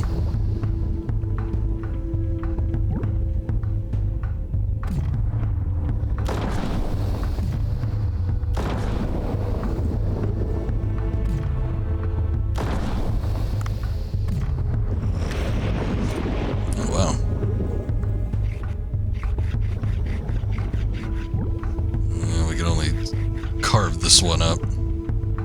It's kind of neat though that you can use the submersible to like get stuff like that. Wedding Song Stone. Alright, well, if we could fast travel back to the village immediately, we'll try that one. But the Megamouth, I think, is going to have to wait. I bet you that it's probably going to make me do that one in order to get everything. To fully satisfy Tenzin.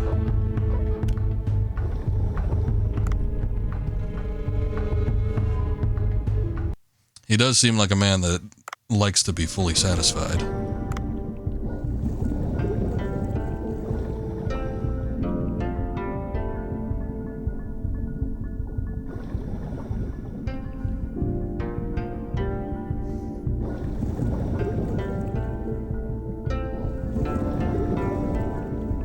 Don't all men? Or all people, for that matter? I don't know. I know quite a few people that are just all business. I don't care if they're fully satisfied or not. Maybe partially satisfied, and they'll call it a good day.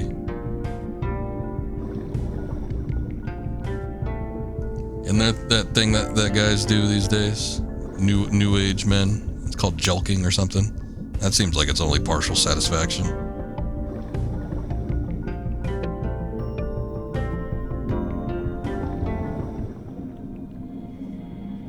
Here you go. My goodness, human. This is the one. Thanks to you, we'll be able to have the wedding without any hiccups. Oh, we're 5 short. God damn it. Human, or rather, Dave, was it? I think if you participated, you could become better acquainted with the villagers. A sea people wedding, huh? That sounds interesting.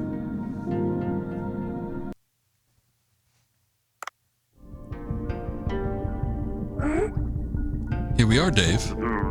Oh, it feels different from a human wedding. Does it? Haha, is that so? You can stay in the back. It'll begin soon. Just stay in the back, Dave.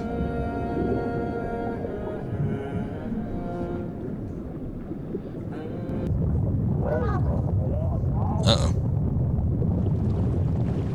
What a day to ruin the wedding. Oh, no. Probably a bad omen, I think. Oh no, another earthquake. King Long's arm.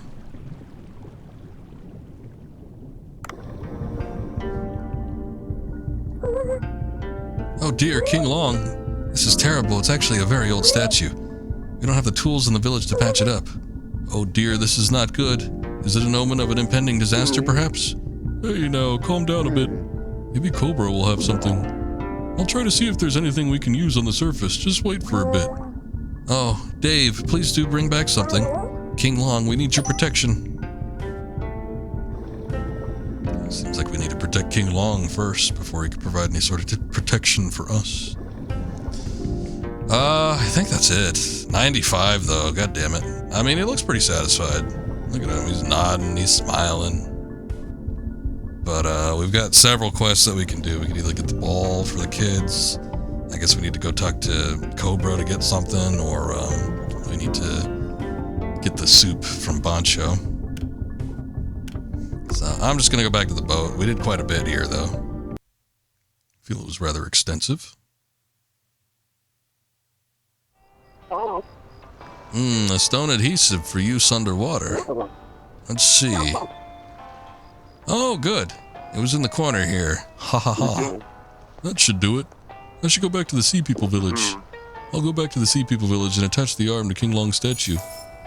Yeah, you can't do that right now, Dave. Dave will be carrying racing seahorses in the inventory. Visit Sea People Village and register them for the race. Sure.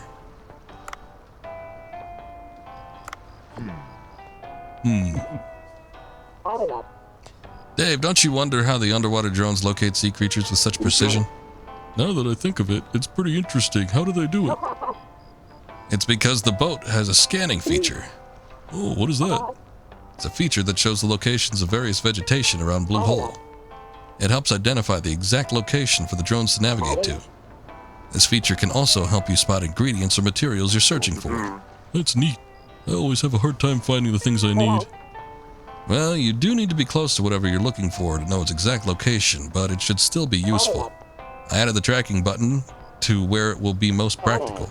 Activate it to track what you need.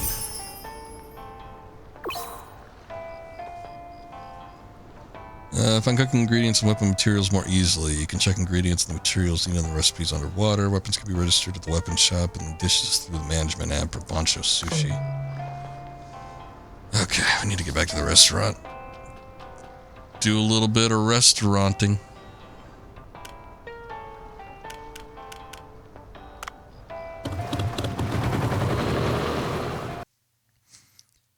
Boy, this late in the game, and they're still introducing a lot of different mechanics and stuff. I mean, it's nice that there's things that keep getting brought up, but also seems like at this point, most stuff should have, I don't know, kind of ironed out.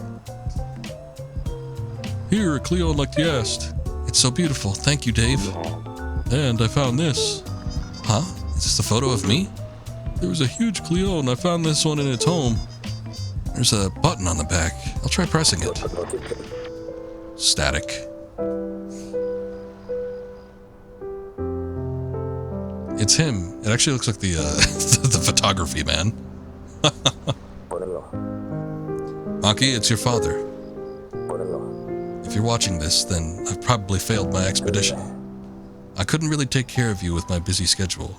My greed for more work has turned me into an irresponsible father. You haven't been able to make many friends because we kept moving around because of my work. Even so, I want you to forgive me for being a terrible father and live a confident life. And your dream of becoming a chef, I hope it comes true. I'll keep watching you from afar, so don't ever lose your smile. Arigato, Kojima-san.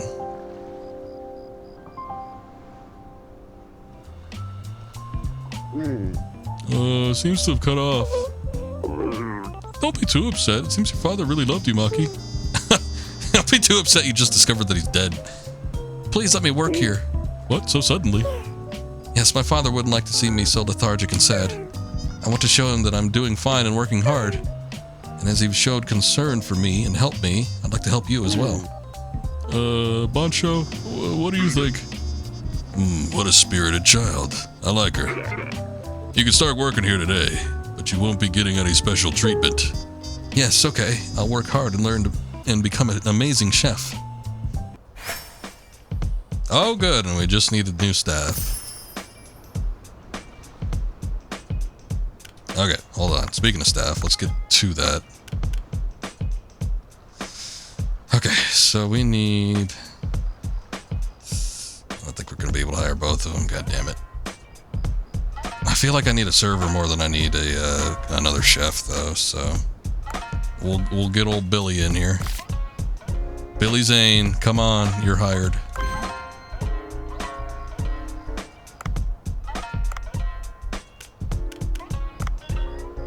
What's she good? Okay, she's good at cooking, so that actually fills up the spot nicely.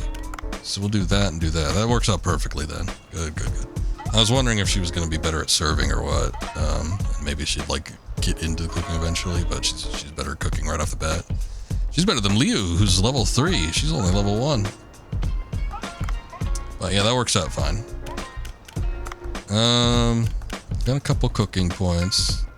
Cleon Queen Soup, I guess is the only one we could learn. Probably should make that bluefin tuna rice bowl, since we have the tuna thing coming up. I might save this yellowfin tuna steak, yeah. We got some tuna dishes coming up, so... I think I'll actually save the points for that, just so we get the most out of that event coming up. Alright, let's take a look at the menu. What do we got? Chambered Nautilus Sushi. That sounds disgusting, but alright. 35. Let's make some money tonight. Let's see if we could do something cool here. Oh, it's a tuna dish. I guess I'll save those. That's tuna too. All these tuna. All tuna. Tuna everywhere. So let's all have a bite. Sark Sushi.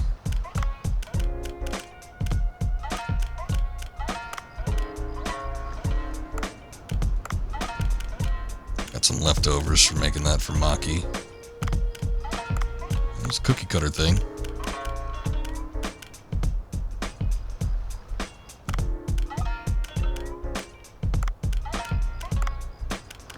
sea grape dish.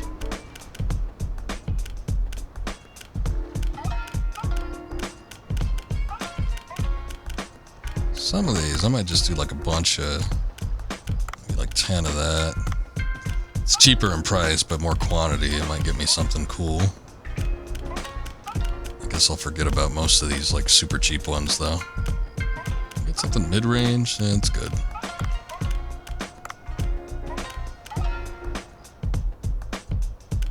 Long-nosed shark. Sure. Okay.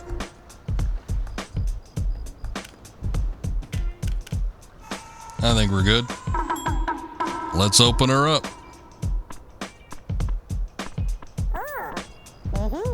Oh, they're sprinting. I got it.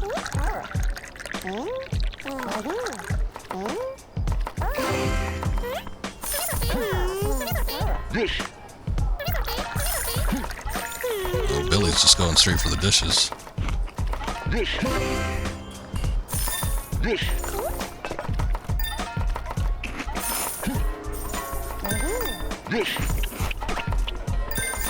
Alright, this is looking like it's working out a lot better.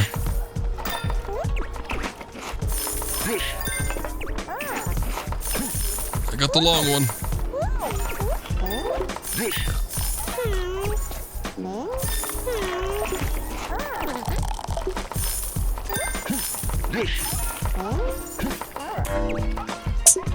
I don't know what's up with that one. Never seem to get it quite right.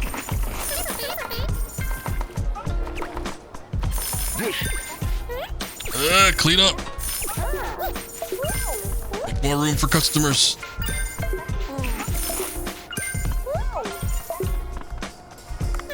Billy, what are you doing?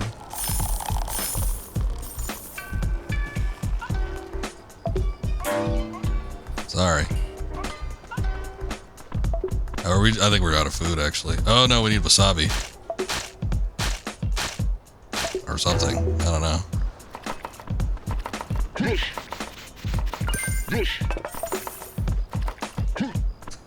God damn it. Yeah. I mean, we were doing good up until a point, like the last 30 seconds there, maybe we kind of bungled, but oh well. Made a decent amount of money though. That wasn't bad. That wasn't bad. Cooking Mama will help. I wish we had a Cooking Mama here. Oh well. Can't get it all perfect. I still need to figure out what the the beard mechanic thing is. I got it right like twice, and every other time I fail at it. So, oh well. Thank you. It wasn't a bad night. We've definitely had worse. What you posting about, Cobra? First time with some free time in a while. Seems like this guy has nothing but free time.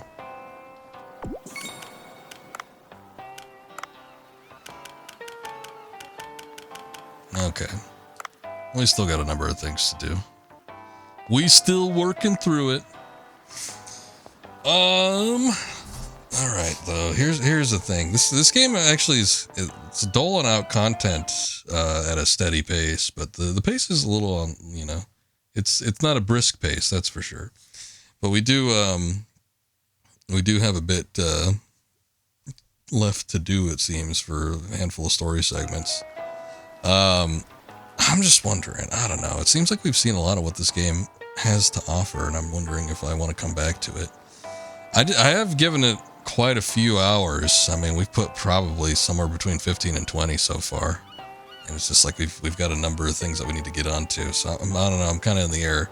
Again, it's one of those things that, like I had mentioned, I feel like, you know, they're just going to kind of like drip feed story content to you for a matter of like 38, 40, maybe even hours throughout the duration of the game.